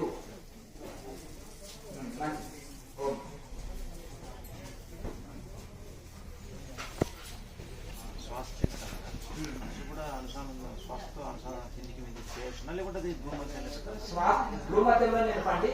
స్టార్టింగ్ లో కింద ఒకసారి మీద ఒకసారి మనసు వెళుతుంది, మూలాధారంలో ఒకసారి, ఆజ్ఞా చక్రంలో ఒకసారి నిలుస్తుంది. కానీ చేయగా చేయగా చేయగా ఈ ప్రాణాయామం నడుస్తున్నా మీ దృష్టి మాత్రం ఆజ్ఞా చక్రాన్ని ఆ ప్రాక్టీస్ బలంతో ప్రస్తుతం తొలి దశలో ఆ విధంగా మనసు ఉన్న ఏం కాదు. రెండు అనుసంధానం ఒకసారి మూలాధారంలో ఒకసారి ఆజ్ఞా చక్రంలో ఉంటుంది స్టార్టింగ్ లో. ఇలా తిప్పొచ్చున్నాను తర్వాత అవసరం లేదు, మీరు ఏమంటారు? తర్వాత అవసరం లేదు. మధ్యలో మధ్యలో భూ మధ్యలో నింపాలి మనసులు అని అంటున్నారు కదా. అది అభ్యాసం చేయక వస్తుంది. అది ఏం ఇబ్బంది లేదు. మీరు ప్రాణాయామం చేస్తున్నా మనసు దృష్టి అంతా ఆజ్ఞా చక్రంలోనే నిలిపి గురు మధ్యంలోనే ఆటోమేటిక్ గా నిలిచిపోతుంది. అంటే ప్రాక్టీస్ వస్తుంది వస్తుంది, అదే వస్తుంది. తొలి దశలో మాత్రం మరి రెండు అనుసంధానమై ఏం కాదు దాంట్లో. చేయక చేయక అది చేయొచ్చు అట్లా రెండు మరి చేయక చేయక మీకు ఇక్కడే నిలుస్తుంది మనసు. అప్పుడేమో మా శ్వాస ఎట్లా పోతుందో అట్లా తిరుగుతుంటది. ఆ తర్వాత ఇక్కడే నిలుస్తుంది. అదొక డౌట్ ఉండే. నేను ఒకటే చెప్పినాను, ఎన్ని నాట్యం భంగిమ చేస్తున్నా కలశం కింద పడకుండా బ్యాలెన్స్ చేస్తుంది కదా. అదే మరి అంత ప్రాక్టీస్ చేసింది అన్నమాట. స్టార్టింగ్ లో ఎన్నోసార్లు కలశం కింద వేస్తుంది, కుండ కింద వేసి కుండ బండి నడుపుతుంటే చక్కగా నడిచినా వణుకుతుంటాయి చేతులు, బుద్ధి వేస్తాం, తర్వాత చేతులు వదిలిపెట్టి కూడా నడుపుతాం. ప్రాక్టీస్ బలంతో వస్తుంది, అదే వస్తుంది. సాయంత్రం టీ తర్వాత చేసుకోవచ్చా? టీ తాగే వాళ్ళు కషాయాలకు అలవాటు దానికి. మీకు వేడి శరీరం ఉందనుకో సర్వదేశ కషాయం తాగాలి. వేడి శరీరం ఉంది ఎగ్జాంపుల్, మీరు సుగంధ పాలవేళ్ళ పొడి ఉంటుంది, అది నీళ్ళలో మరిగించుకొని జీలకాయ పొడి, సుగంధ ద్రవ్యాల పొడి, అలాగే బెల్లం మరిగించుకొని కషాయం తాగండి. శరీరంలో అది గులాబీ రేకుల పొడి, తంగిడి పూత ఇవన్నీ వేస్తే కొద్దిగా సువాసనలు వస్తాయి. అలాగే మీ శరీరంలో వాతం ఉంది. వాతం ఉన్నప్పుడు ఏం చేయాలంటే సొంటి, మిరియాలు, పిప్పలు, ఈ వామ ఇటువంటివి వేస్తే కఫము, వాతము శరీరంలో అదే కొట్టేస్తుంది. అదే దానికే చెప్తున్నాను, ఇవన్నీ కొట్టేస్తుంది. శరీరంలో వాతము, కఫము ఇవన్నీ కొట్టేస్తుంది. ఈ కషాయాలకు అభ్యాసం కాదు. ఆ టీ పొడి ఆకలి మందగిస్తుంటుంది, రోగాలు తెచ్చేస్తుంది. అది మన దేశంలో నడవదు. ఇది ఉష్ణ దేశం కదా, ఉష్ణ దేశంలో టీ పొడి నడవదు, అది విదేశాల్లో నడుస్తుంది.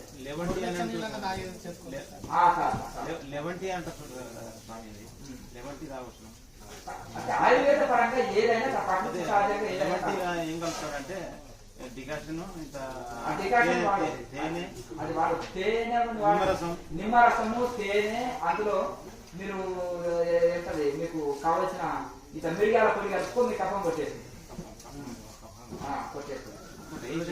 శ్వాస పీల్చినప్పుడు సౌండ్ రావట్లేదు సార్. సొంటి, మిరియాలు, తేనె ఇవి కలుపుకో కొట్టేసి.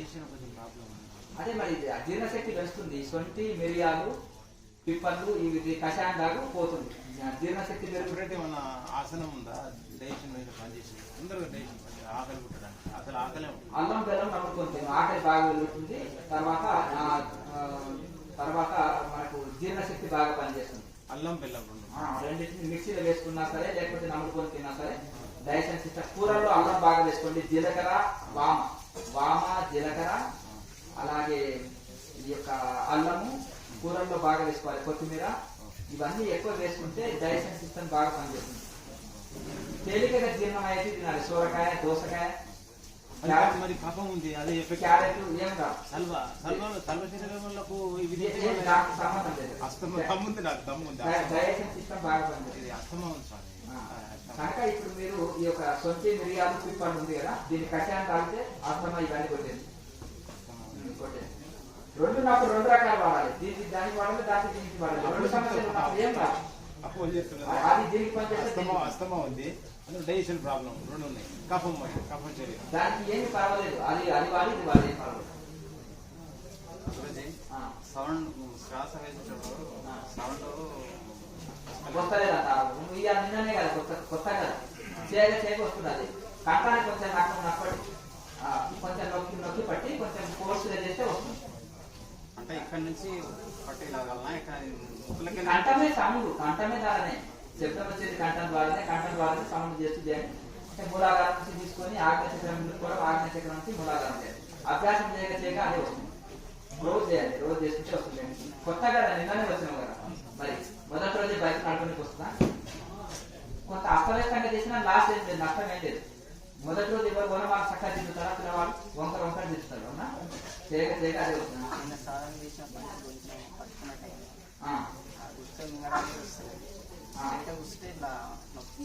ఏం కాదు నిన్ననే కదండి వచ్చింది. చేయక అది స్టాప్ అయిపోతుంది. ఏం కాదు. అంత కొంచెం గొంతు సరిగా ఇది ఉంటే అల్లం బెల్లం ఉంటుంది కదా నమ్ముకొని తింటే గొంతు స్టాప్ అవుతుంది. కఫం కానీ లేకపోతే గొంతు నొప్పి పట్టడం కానీ గొంతు కఫం పట్టడం కానీ ఉంటే అల్లం బెల్లం నమ్ముకొని తింటే గొంతు స్టాప్ అయిపోతుంది. శ్వాసక్రియ కూడా చక్కగా నడుస్తుంది. సాధన చేయక అదే సెట్ అయిపోతుంది. ఇబ్బంది దానికి ఏం లేదు. మునగాకు మధ్యలో కాదు సరిపోతుంది. మునగాకు పొడి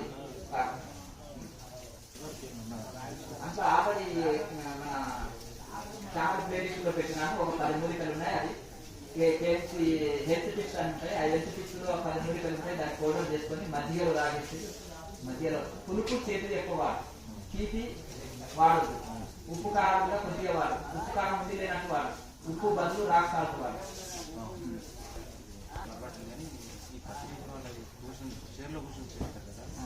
చీరలో కూర్చొని మెడిటేషన్ చేయకూడదు.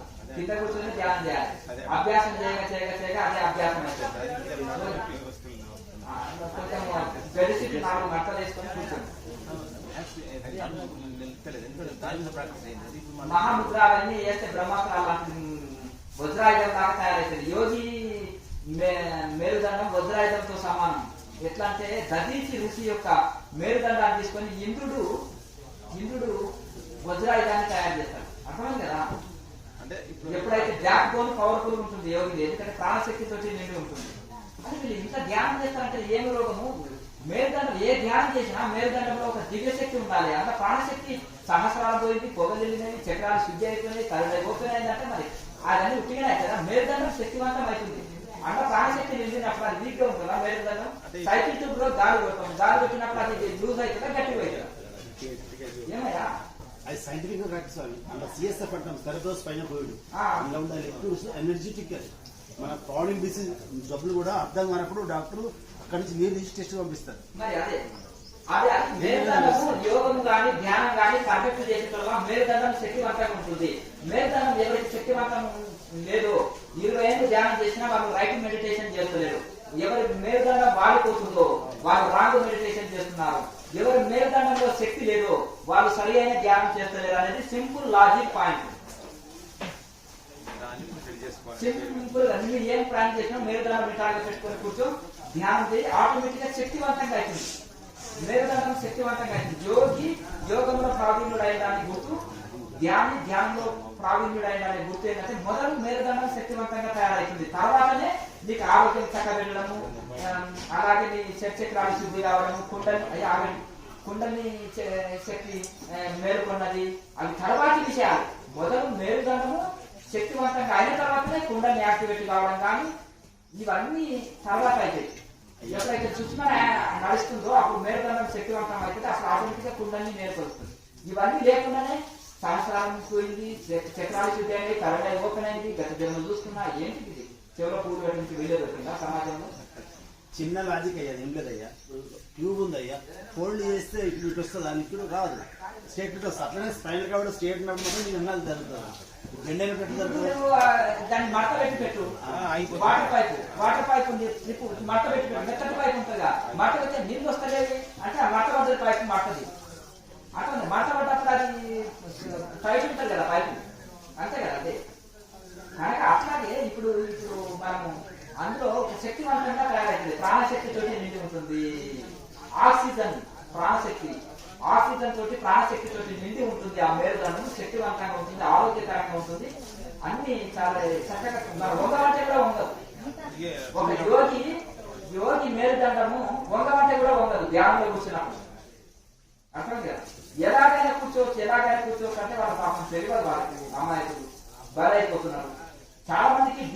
ప్రాబ్లంలు వచ్చినాయండి. ఎంతో మందికి డిస్క్ ప్రాబ్లం వచ్చింది, మెడ నరాలు దెబ్బతిన్నాయి, సైకాలజీ పేషెంట్స్ సుఖాసనం అనే పేరు వచ్చింది కదా, సుఖాసనం అంటే ఎట్లా పడితే నేను చేస్తాను సుఖాసనం అంటే ఇది సుఖాసనం. అట్లా అయిపోతుంది స్వామి. ఇప్పుడు వాళ్ళు వేరే ఇది వంకరాసనం అంటారు. ఈ పేరు వంకర కూర్చున్నాం కదా, దీన్ని వంకరాసనం అంటారు. సుఖాసనం అంటే ఇట్లా కూర్చున్నాం అనుకో, ఇప్పుడు పోయి ఇట్లా కూర్చున్నాం అనుకో, ఈ సుఖంగా కూర్చున్నా కూర్చో సుఖాసనం. స్థిర సుఖం ఆసనం, అవగాహన లోపం, అవగాహన లోపం. స్థిర సుఖం ఆసనం అన్నాడు. అంటే ఎలా కూర్చుంటే నువ్వు స్థిరంగా సుఖంగా కూర్చుంటావు, దాన్ని స్థిరంగా అదే ఆసనం అన్నాడు. స్థిరంగా సుఖంగా అంటే వంగి కూర్చొని దాన్ని ఇది కూడా స్థిర సుఖం ఆసనం అంటే ఎట్లా? వంగి కూర్చుంటే అది సుఖాసనం కాదు, వంగి కూర్చుంటే అది ఆసనం కాదు. అలా చెప్పడం వల్ల చాలా జరిగిపోయింది. ఒక ఆయన అంటాడు, నేను శవాసనం అది కూడా ఆసనమే కదండి, దొరకబెట్టి నిద్రపోతున్నాయి 8 గంటలు అంతే కదా. అవగాహన లోపం జరిగింది. చెప్పింది అయితే ఇప్పుడు కుర్చీలో కూర్చొని నిద్రపోయి స్థిర సుఖం అది. ఇప్పుడు ఆయన వాడిపోయి ఇట్లా వాడిపోయి కూర్చున్నాడు, మరి అది కూడా స్థిర సుఖమా? దీన్ని సుఖాసనం అంటారంటే వారికి సుఖంగా ఉంటే ఆ సుఖంగా నిద్ర వస్తుంది. దాన్ని నువ్వు ఎట్లా నిద్రపోయి ఎట్లా దానికి ధ్యానం అనే పేరు పెట్టండి. దానికి ధ్యానం అనే పేరు మాత్రం పెట్టాలి. ధ్యానం అనే పేరు పెడితే తప్పు వస్తుంది. ఇంకొకటి నిద్ర కూడా ఎట్లా పడితే అట్లా వస్తే ఒక డాక్టర్ దగ్గరికి పోయి అడగండి నిద్ర ఎట్లా పోవాలనేది కూడా ఉంది. మన శాస్త్రాల్లో ఏ వైపు మళ్ళీ పడుకోవాలి. ఇప్పుడు నువ్వు ఎడమ వైపు మళ్ళీ పడుకోవాలి శాస్త్రం చెప్తుంది. విష్ణుమూర్తి ఎట్లుంటాడు, ఎడమ వైపు ఎడమ చేతిని తల మీద పెట్టుకొని కుడి నాడి నడుస్తుంటుంది, సూర్యనాడి పైకి నడుస్తుంది. సమస్త రోగాలు ఏ రోగం సరిచేయడం సూర్యనాడి నడుస్తుంటే, నువ్వు ఏ పని కావాలన్నా కానీ సూర్యనాడి నడుస్తుంటే లేదు. అది ఒక 10 నిమిషాలు నువ్వు ఎడమ వైపు మళ్ళీ పడుకుంటే సూర్యనాడి ఆటోమేటిక్ గా నడుస్తుంది, ఇవే ముద్ర లేనక్కర్లేదు. అలాగే శవం దాకా పడుకో, కాసేపు కుడి వైపు మళ్ళీ పడుకో, కొద్దిసేపు ఎడమ వైపు మళ్ళీ పడుకో, చక్కగా పడుకో. కానీ ఇట్లా ఉండి పడుకోమని ఏ శాస్త్రం చెప్తారు. దానివల్ల డిస్క్ ప్రాబ్లం వస్తుంది, మెడ నరాలు దెబ్బతింటాయి, రకరకాల ప్రాబ్లం, మేరుదండం ఉంగిపోతుంది. అట్లా కూర్చోవద్దు. అందుకనే మేరుదండం ఎవరన్నా క్లాస్ రూమ్ లో ఉండి కూర్చుంటే సబ్జెక్టు సరిగా అర్థం కాదు. మేరుదండం చక్కగా పెట్టింది, మానవుడి రహస్యం అంతా మేరుదండంలో ఉంది. మేధాశక్తి పెరుగుతుంటుంది. మేరుదండం చక్కగా పెట్టి కూర్చుంటే మెమరీ పవర్ పెరుగుతుంటుంది, ఏకాగ్రత పెరుగుతుంది. కుర్చీలో కూర్చుండి కూడా మేరుదండం స్ట్రేట్ గా పెట్టి ధ్యానం చేసే కాళ్ళలో రాడ్ వేసుకున్న వాళ్ళు కింద కూర్చోలేరు. చెప్తారు చూడండి, డిస్క్ ప్రాబ్లం ఉంది, కింద కూర్చోలేరు వాళ్ళు. మేమేమంటున్నాము, వృద్ధులైన వాళ్ళు, స్థూలకాయం ఉన్న వాళ్ళు కుర్చీలో కూర్చున్నా పర్వాలేదు, కానీ మేరుదండం రిటార్డ్ పెట్టుకున్నారు. అది అందరికీ కాదు. స్వామి కూడా ఒప్పుకున్నారండి నా ధ్యానం కుర్చీలో కూర్చోమని జ్ఞానానంద మహారాజ్ చెప్పుకున్నారండి అంటారు అనుకోండి, అది తప్పు. నేను ఎవరికి మినహాయింపు అంటారు కదా, కింద కూర్చోలేని వాళ్ళు, కాళ్ళ నొప్పి ఉన్న వాళ్ళు, స్థూలకాయం ఉన్న వాళ్ళు సరే కుర్చీలో కూర్చున్నా మేలుదండం మాత్రం వంగి కూర్చోకూడదు. వంగి కూర్చుంటే దాన్ని ధ్యానం అనరు. నిద్రపోవాలంటే కూడా నీకు సుఖమైన నిద్ర కావాలంటే హాయిగా శివం దాకా పడుకుంటే ఎంత సుఖంగా వాళ్ళు వంకరగా కూర్చొని నిద్రపోవడం అభ్యాసం చేసింది కాబట్టి వాళ్ళకి అదే సుఖం. గజ్జిన వాడికి గోకుంటుంటే అదే సుఖంగా అనిపిస్తుంది, అవునా కదా. ఇప్పుడు వాళ్ళు ఏంటంటే అక్కడ వంకర కూర్చొని నిద్రపోవడం అభ్యాసం చేసింది కాబట్టి వాళ్ళకి అదే సుఖంగా అనిపిస్తుంది. మాకు ఉంది, చాలా మంది పేషెంట్లు అవుతున్నారు, చాలా మంది రోగాల పుట్ట అవుతుంది, శరీరము పొట్టలు పెరుగుతున్నాయి, శరీరాలు పెరుగుతున్నాయి, రోగాలు వస్తున్నాయి, మనుషులకు రోగాల పుట్ట అవుతుంది. ఎందుకు ఇక్కడ ఒక్కొక్కరు 10 కేజీలు 20 కేజీలు 30 కేజీలు బరువు తగ్గుతున్నారు. అర్థం కదా. ఏం చేశారు? మెడిసిన్ వాడుతున్నారా? No medicine. కేవలం ప్రాణాయామతో శరీరంలో కఫరోగం తొలగేస్తుంది, వాత రోగం తొలగేస్తుంది, అన్ని తొలగేస్తుంది. అర్థం కదా. ఇవన్నీ తొలగి వాళ్ళ శరీరంలో వాయు వాతాలను తీసిపడేసి బరువు తగ్గుతున్నారు చాలా మంది. కేజీలు బరువు తగ్గుతున్నారు. ప్రాబ్లం ఏంటంటే వాళ్ళు చెప్పడం ప్రాబ్లమా, వీళ్ళు అవగాహన చేసుకోవడం ప్రాబ్లమా? ధ్యానం చేస్తుంటే కేజీలు పెరిగిపోతున్నారు. ఎందుకంటే రుచికరమైన తినండి. ఒక గురువు గారు అన్నారు, అంటే ఏమయ్యా అంటే రోజంటే మా గురువు గారు బజ్జీలు బాగా తింటే ధ్యానం కుదురుతుంది అన్నారు. అంటే రోజు బజ్జీలు లేదంటే మేము తినమండి, రోజు 10 బజ్జీలు తింటాను నేను అంటుండే ఒక ఆయన. అర్థమైంది కదా. ఈ బజ్జీలకు ధ్యానానికి ఏమి లింకులు నాయన. అట్లా ఇది ఆ విధంగా సరే ఏదైనా ఉండని మితాహారం తీసుకోండి, చక్కగా యోగ సాధన చేయండి, తర్వాత ధ్యానం చేయండి.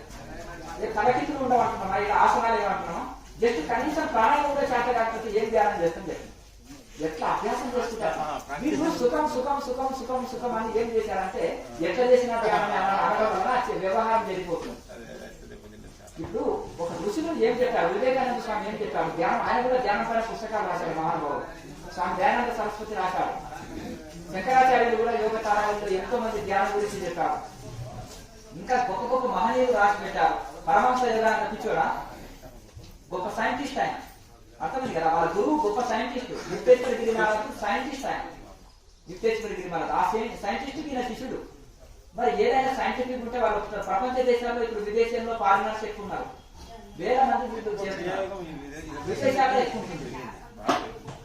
ఆ నాలుగు పరమహంస యోగానంద వ్యాప్తి చేశారు.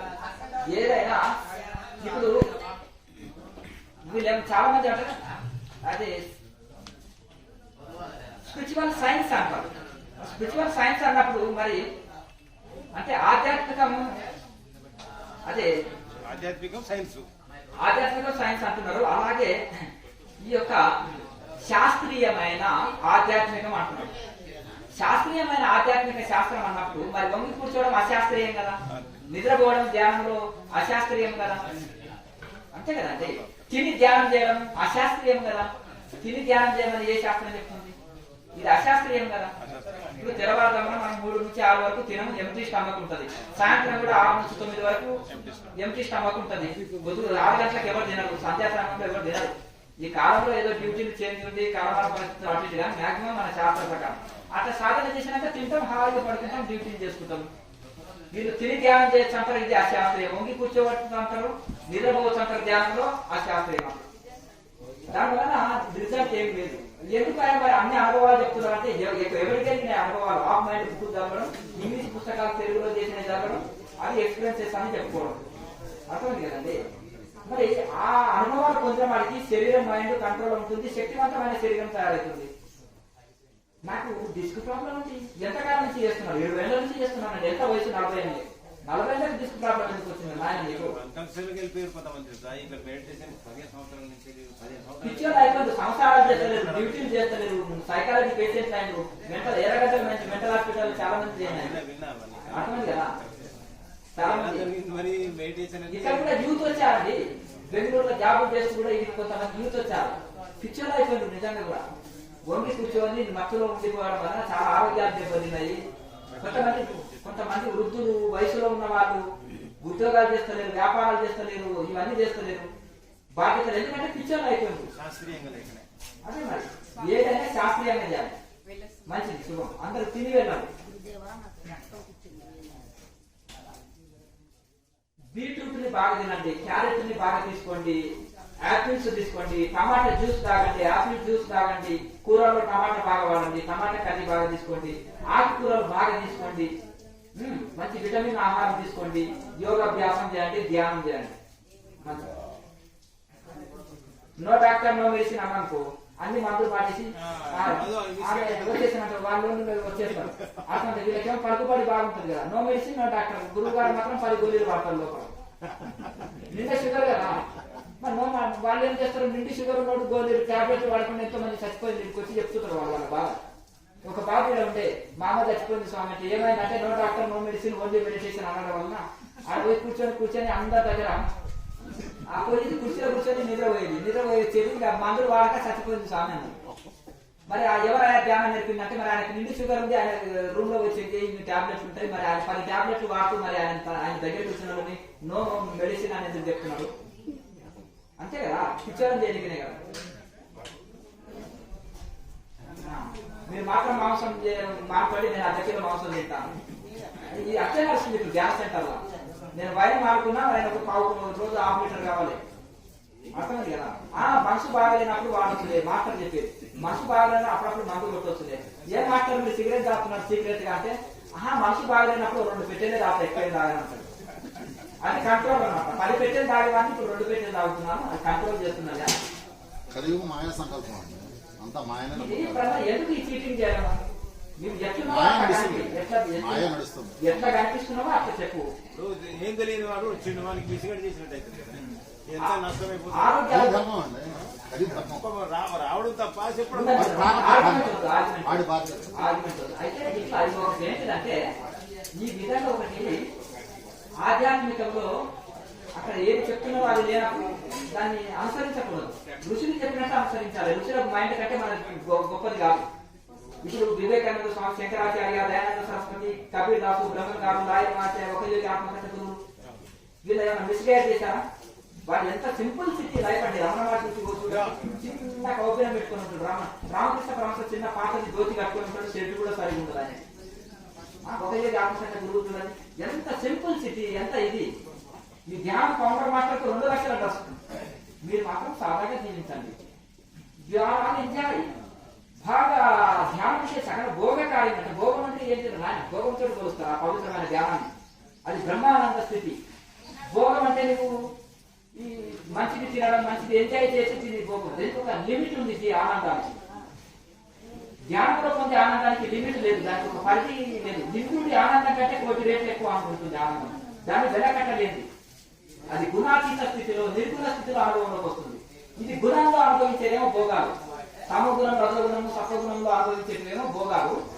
గుణాలు దాటింటే లభించేది ఆ ధ్యాన సుఖము, ఆ సమాధి సుఖము. ఆ తుచ్చమైన ఈ భోగాలతోటి ధ్యాన సుఖాన్ని కోరుస్తారా? అంతేనా కదా? తెలియదు కదా, తెలియదు కదా అజ్ఞాన స్థితిలో ఇది. కనుక బాగా ఋషులు చెప్పిన మార్గం ప్రకారం ఏంటంటే ఋషుల్లో త్యాగం ఉంది, తపస్సు ఉంది, శాస్త్ర ప్రకారం వాళ్ళ జీవితాలు ఉన్నాయి. ఏది చెప్పారు? మనస్సేకం, వచస్సేకం, కర్మనేకం, మహాత్మ.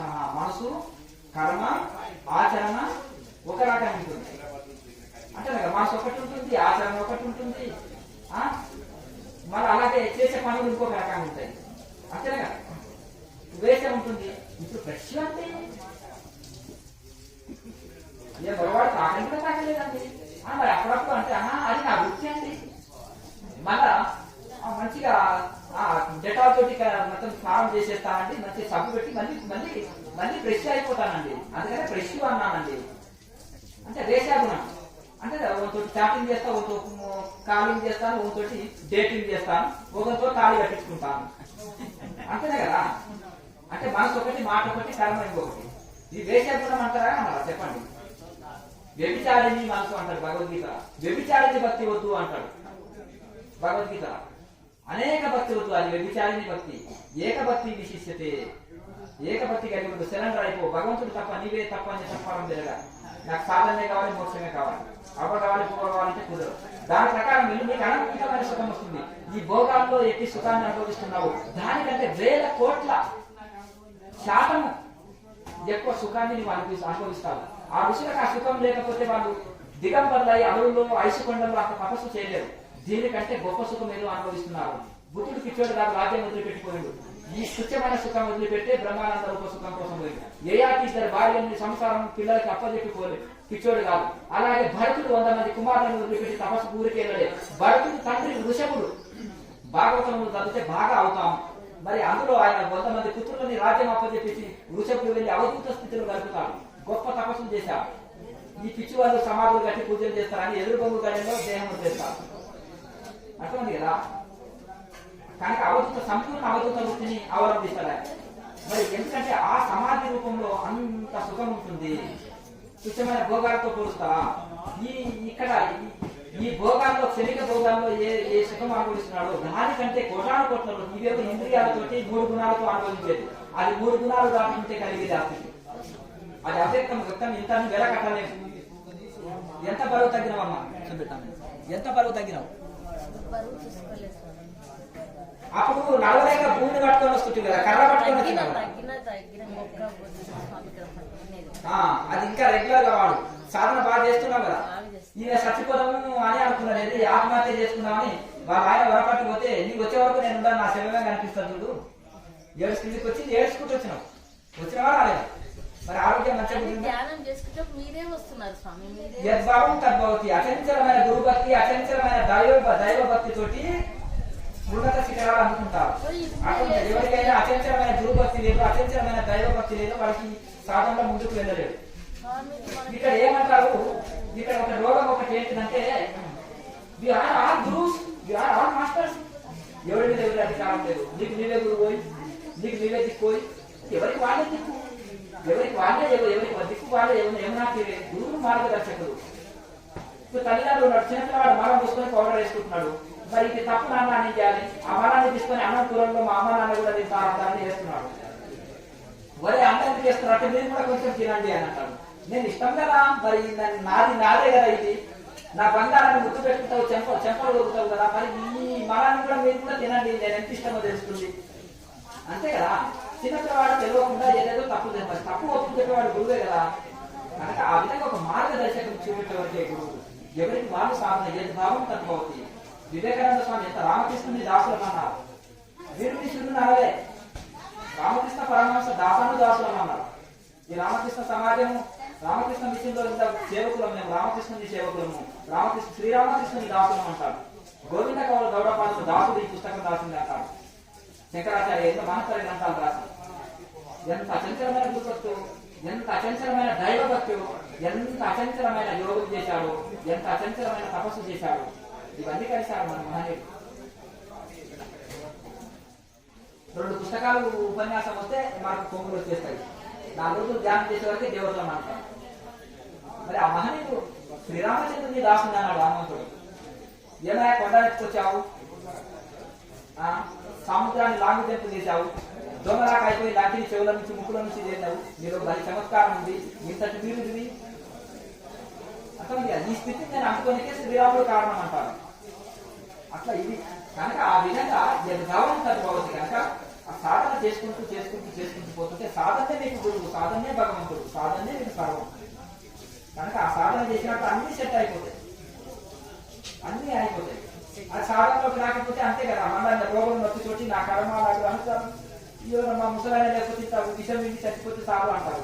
ఇప్పుడు దీనివల్ల ఒకటి ఏంటిది, ఆరోగ్యం బాగుంది, ఆ మాటల్లో కండల్లో నీళ్లు తిరుగుతున్నాయి ఆమె. ఎందుకు? ఆనంద భాషాలంటుంది, ఏడుపు కాదు. అర్థం కదా, కళ్ళు నీళ్లు బడబడ కాడిపోతున్నాయని. ఒకటి ఎందుకంటే ఆ సాధన చేసినప్పుడు ఆరోగ్యం చక్కబడ్డప్పుడు ఎంత ఆనందమో వాళ్ళకి. ముసల్తనంలో ఎవరితోటి చేయించుకోవద్దు సేవ, పట్టింపు ఉంటుంది. ముసల్తనంలో ఎవరితో చేయించుకోవచ్చు. మరి మన శరీరానికి మనం చక్కగా ఆరోగ్యం ఉంచుకోవడం వలన ఆరోగ్యంతో మనశ్శాంతి పొందుతాం, ఆరోగ్యం పొందుతాము, మనశ్శాంతి పొందుతాం, దైవ కృప పొందుతాము. మోక్ష సాధన, ఇది మోక్ష సాధన చేస్తే అన్ని సెట్ అయిపోతాయి అంతే కదా. ఇప్పుడు ఆమె తెలిసి 64 సంవత్సరాలు ఉన్నాయి. ఈ లోపల భూమిని పట్టుకొని లేస్తుంటుంది, కాళ్ళ నొప్పులు కీళ్ళ నొప్పులతో చచ్చిపోదాం అనుకున్నావు, అన్ని చక్కబడ్డాయి. మరి సాధన మీద గురువు ఉంటుందా, ఉంటుందా? అంతేనా కదా. ఇంతవరకు నిన్న ఒక ఫ్యామిలీ వచ్చిపోయింది, 20 సంవత్సరాలు ఇతరుల ఏదో జపమాల తిప్పుతుందంట కానీ మనసు నిలుస్తలేదట, పూజలు తెగ చేసేస్తుందంట కానీ అమ్మవారికి లేదట. క్రియాయోగంలోకి వచ్చినాక సంకల్పం పెట్టుకున్నారు, మీరు చెప్పింది నాకు ఆత్మ భార్య భర్తలు ఇద్దరు వచ్చారు అంటున్నారు. మా ఆవిడ బాగా నేనేమో వ్యాపారం చేస్తానండి, మా ఆవిడ బాగా సాధన చేస్తుంది, ఆమెకు నేను కోఆపరేషన్ చేస్తాను, ఆమెకు నేను సహకరిస్తున్నానని భర్త చెప్తున్నారు. ఆమె సాధన చేసి సంకల్పం పెట్టుకుంటే మేము ఏ పనులు అంటే అది అవుతున్నాయి స్వామికి. వ్యాపారంలో గొప్ప నష్టపోయి ఊరేసుకుందామని పోయినాం, ఊరేసుకుందామని పోయేటోళ్ళము సుతం ఇదేదో సంకల్పం పెరుగుతుందంట, ఇది ధ్యానం చేస్తే అని ఇక్కడికి వచ్చేసి నేర్చుకొని పోయింది. ఒక 6 months నుంచి బాగా సాధన చేయడం వలన వాళ్ళకు ఒక గురి కుదిరింది. ఇన్ని రోజులు జపం చేస్తే మనసు నిలవకపోయేది, పూజలు చేసినాము, పెద్ద ఫలితం పొందలేదు. భగవంతుడికి శరణాగతితోటి ఈశ్వర ప్రణామ శరణరాయి చెయ్యి అని చెప్తుంటే స్వామి స్టార్టింగ్ లో జపం చేస్తుంటే మనసు నిలకడ చెందినాక కూడా జపం చేయాలని ఆమె ప్రస్తావించింది. మనసు నిలకడ చెందిన తర్వాత జపం అక్కర్లేదు, మనసు నిలకడ చెందట కోసమే జపము ప్రాణాయామం. కనుక ఆ విధంగా ఇప్పుడు ప్రాణాయామంలో జపం చేయాలనిపిస్తలేదు, దైవ భావన ఆటోమేటిక్ గా నాకు పులకించిపోయి దైవ భావనలో ఉండగలుగుతుంది. ఆ భావన ఉంటే చాలు, అదే గొప్ప జపం. ఆ భావనలో ఆమె ఎల్లవేళ ఉండగలుగుతుంది అంటున్నారు. మేము అనుకున్న ఆరోగ్యం చక్కబడ్డది, వేటి తగ్గినా బాగా బరువు ఉంటుంది, వేటి తగ్గినాను, దీని మీద రుచి దొరికింది కాబట్టి రోజుకు 4 గంటలు నేను ధ్యానం చేయగలుగుతున్నా అంటుంది. అప్పుడు ఏదో 15 నిమిషాలు పూజ పెట్టినామా, బుట్టు పెట్టుకున్నామా, పూజ చేసినామా, అయిపోయినామా, బయటపడ్డామా, అది పూజ, ఇది పని, అది వ్యవహారం అంతేనా కదా. పిల్లలను అరుస్తూ భర్త మీద అరుస్తూ ఇక ఈ పూజ చేసినట్టే తెగ పూజలు చేస్తుంది, మేము కోపం తగ్గలే, ఇది తగ్గలే అంటే అది పూజ వ్యవహారికం చేసినట్టు చేసింది పూజ, భక్తితోటి కాదు. ఈ లోపలనే దేవుడు వరాలు చెప్ప, కోరికలు చెప్ప, 20 ఏళ్ళ నుంచి పూజ చేస్తున్నా, కోరికలు లిస్టు. ఇప్పుడు కోరికలన్నీ చచ్చిపోతున్నాయి, ఏ రూపాయి ఖర్చు లేదు, పూజలకు ఖర్చు లేదు, ఎక్కడ వెళ్ళనక్కర్లేదు. ఈ స్వాములకు తెగ పాద పూజలు చేసేదాంటి, సంవత్సరానికి ₹1,00,000 ఖర్చు వచ్చేది పాద పూజలకు. ఏ స్వామి ఉట్టిగా పాద పూజలు చేయించుకోలేదు. కోట్లు లక్ష ఇవన్నీ అయిపోతుంది, ₹1 ఖర్చు లేదు. గుళ్ళకి తిరగనక్కర్లేదు, ఇంట్లో పూజలు తగ్గినాయి, నిరంతరం భగవంతుడు ఆనంద బాష్పాలు రాస్తున్నారు భగవంతుడి కోసం. ఆనందం తన్మయత్వం పులకింత ఆనందం కలుగుతుంది, సంకల్ప శక్తి పెరిగింది, ఆరోగ్యం బరువు తగ్గినము, ఆరోగ్యం బాగా కాపాడుకోబడ్డం, మనశ్శాంతి కలుగుతుంది, దైవకృప కలుగుతుంది. దైవకృప ఎట్లా కలుగుతుందని తెలుస్తుంది అంటే అనుకున్నాయి జరుగుతున్నాయి. దైవకృపలు ఏమి జరుగుతుందా? 20 సంవత్సరాల నుంచి ఆగిపోయిన పనులు కూడా సంకల్పంతో జరిగిపోతున్నాయి ఈజీగా. ఆమె నోటి ఉంటే ఏదన్నా అంటే కూడా అవుతుంది స్వామి అనే స్థితికి ఆయన అంటున్నాడు. నేను కూడా సాధన మీద గురి గురించి ఆయన సాధన అంటే ఇష్టం లేకపోతే ఏదో పిచ్చి సాధన పోతారు, పాల పూజలు ఇది అని ఒక మెంటల్ అనేదంట. డబ్బులు అయితే ఇచ్చేదా, మీ ఇష్టం ఏ పూజలు అన్నా చేసుకో అని మొహమాట పడి ఇచ్చేవాడట. కానీ ఇప్పుడు ఈయన మీద నాకు గురి కుదిరింది స్వామి అంటున్నాడు ఆయన. మా ఆయనకి నమ్మకాలు లేకుంటే ఇప్పుడు నేను ఆరోగ్యం పొందడం, బరువు తగ్గడం, సాధన 4 గంటలు చేయడము, అనుకున్నది సంకల్పం పెట్టడము, ఇవన్నీ పనులు ఏమండి మీరు ఆధార్య పడకండి, పని అయితే మామూలు అంటే అది అవుతుందంట. దానివల్ల ఆయనకు ఆ ఆరోగ్యం మీద గురి కుదిరిందంట. ఎందుకు? సాధన మీద గురి కుదిరింది. కుదరడం వల్ల నువ్వు బాగా చేసుకో సాధన, ఇంకా నీకేం నేను నీకు సహకరిస్తాను అని చెప్పడం వలన మరి ఈయన కూడా గురి కుదిరి నేను కూడా ఎదురు చేయకూడదని చక్కగా ఈయన కూడా సాధన చేస్తున్నా. వెనకటి చూడండి, చికత్పతులు ఆత్మజ్ఞానం పొందలే, భార్య ఆత్మజ్ఞానం పొందింది, అవునా? ఇంకా అప్పుడు ఈయన కూడా నేను నాకు ఇది వద్దు, ఈ వ్యవహారం ఉన్నది రాజుని కదా అని అన్ని వదిలి అడుగులో కూర్చుంటాడు. కానీ కుటుంబాన్ని కలుస్తుంటాడు. మళ్ళీ గురువు వచ్చేసి ఇది కాదు తప్పు, ఇంట్లో ఉండి అయినా మనసును కోసం పెట్టుకుంటే మంచిది, అడవిలో ఉండి కూడా కుటుంబాన్ని కలిస్తే తప్పు అని మన గురువు కొన్ని సజెషన్ చేయడం వల్ల మళ్ళీ సాధన చేసి తగ్గుతారు. మనసులో ఏ సంకల్పం లేకుండా, ఏది లేకుండా మోసమే కావాలని కోరికతో సాధన చేయగా మనకు మనసు శాంతికి వస్తుంది. నువ్వు కోరకుండా అన్ని ఇస్తాడు భగవంతుడు. నీకు ఆరోగ్యం లేదా ఆరోగ్యం వస్తుంది, మనశ్శాంతి లేదా మనశ్శాంతి వస్తుంది. నీ కోరిక నెరవేరేదా సంకల్పం పెట్టుకుంటే నీ కోరికలు నెరవేరుతాయి, అంత్యంలో మోక్షం ఇస్తాడు. ఏం కావాలి? గొంతు నిండా కోరికలు పెట్టుకోవచ్చు చేయొచ్చు, కోరికలు వదులు కోరికలు నెరవేరుతాయి. ఎవరికైనా కోరికలు వదిలితే కోరికలు నెరవేరుతాయి. అట్లా కనుక ఈ మోక్ష సాధన చేస్తే అన్ని సెట్ అయిపోతాయి, అద్భుతమైన ఫలితాలు పొందుతున్నావు. ఇక్కడ నో నిద్ర, ధ్యానంలో నిద్ర రాదు. అంతేగా ధ్యానంలో ధ్యానం చేసే వాళ్ళకి రోగాలు ఉండవు, ధ్యానం చేసే వాళ్ళకి ఆరోగ్యవంతమైన శరీరం, శక్తివంతమైన శరీరం ఉంటుంది. ఎప్పుడు ఆ యోగంతో కూడుకొని ఋషులు చెప్పిన శాస్త్రీయ పతంజలి మహర్షులు చెప్పిన ప్రకారం, యోగ ఉపనిషత్తులు చెప్పిన ప్రకారం, బాబాజీ మహారాజు చెప్పిన ప్రకారం ఎప్పుడైతే ఈ క్రియాయోగ ధ్యానాన్ని చేశావో, క్రియాయోగ మెడిటేషన్ చేశావో మీకు అన్ని లభిస్తాయి. ఇంకా మీరు ఏమి తలకిందులు తపస్సు చేయవలసిన అవసరం లేదు. బరువు తగ్గాలంటే కరెక్ట్ ప్రాణాయామం చేసి ఆహార నియమాలు పాటిస్తే కేజీలు బరువు తగ్గిపోతున్నాయి శరీరంలో. ఉట్టిది నీరే ఏముంది, మంచిది సెలవుగా అందరు ఫోన్ చేసి వెళ్ళాలి. మంచిది. ఓకే, ఎక్కడి నుంచి వచ్చారు? సరే, బాగా సాధన చేసుకుంటున్నారు. ఒక్కడే వచ్చారా? కాకినాడ నుంచి ఒక్కడే వచ్చారా?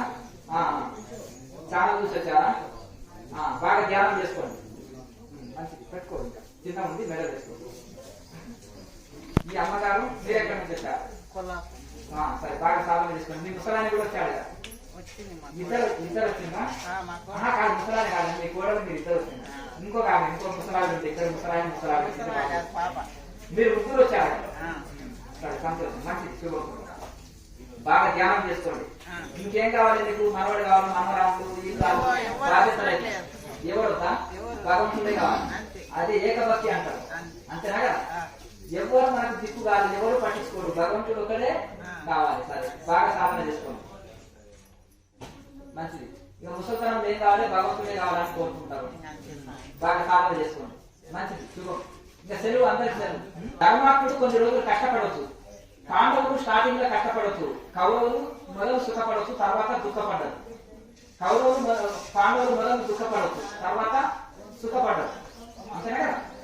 అందుకనే కృష్ణుడు దాన్ని పట్టించుకోలేదు. ఎందుకు? మీరు సుఖంగా ఉన్నారు, ఎందుకు పట్టించుకున్నాడు?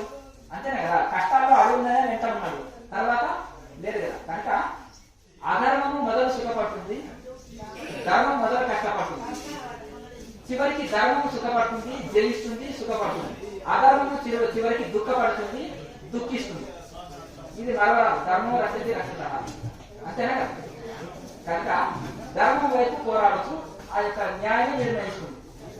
సాధన చేసుకోండి, సాధన మీద దృష్టి పెట్టుకోండి.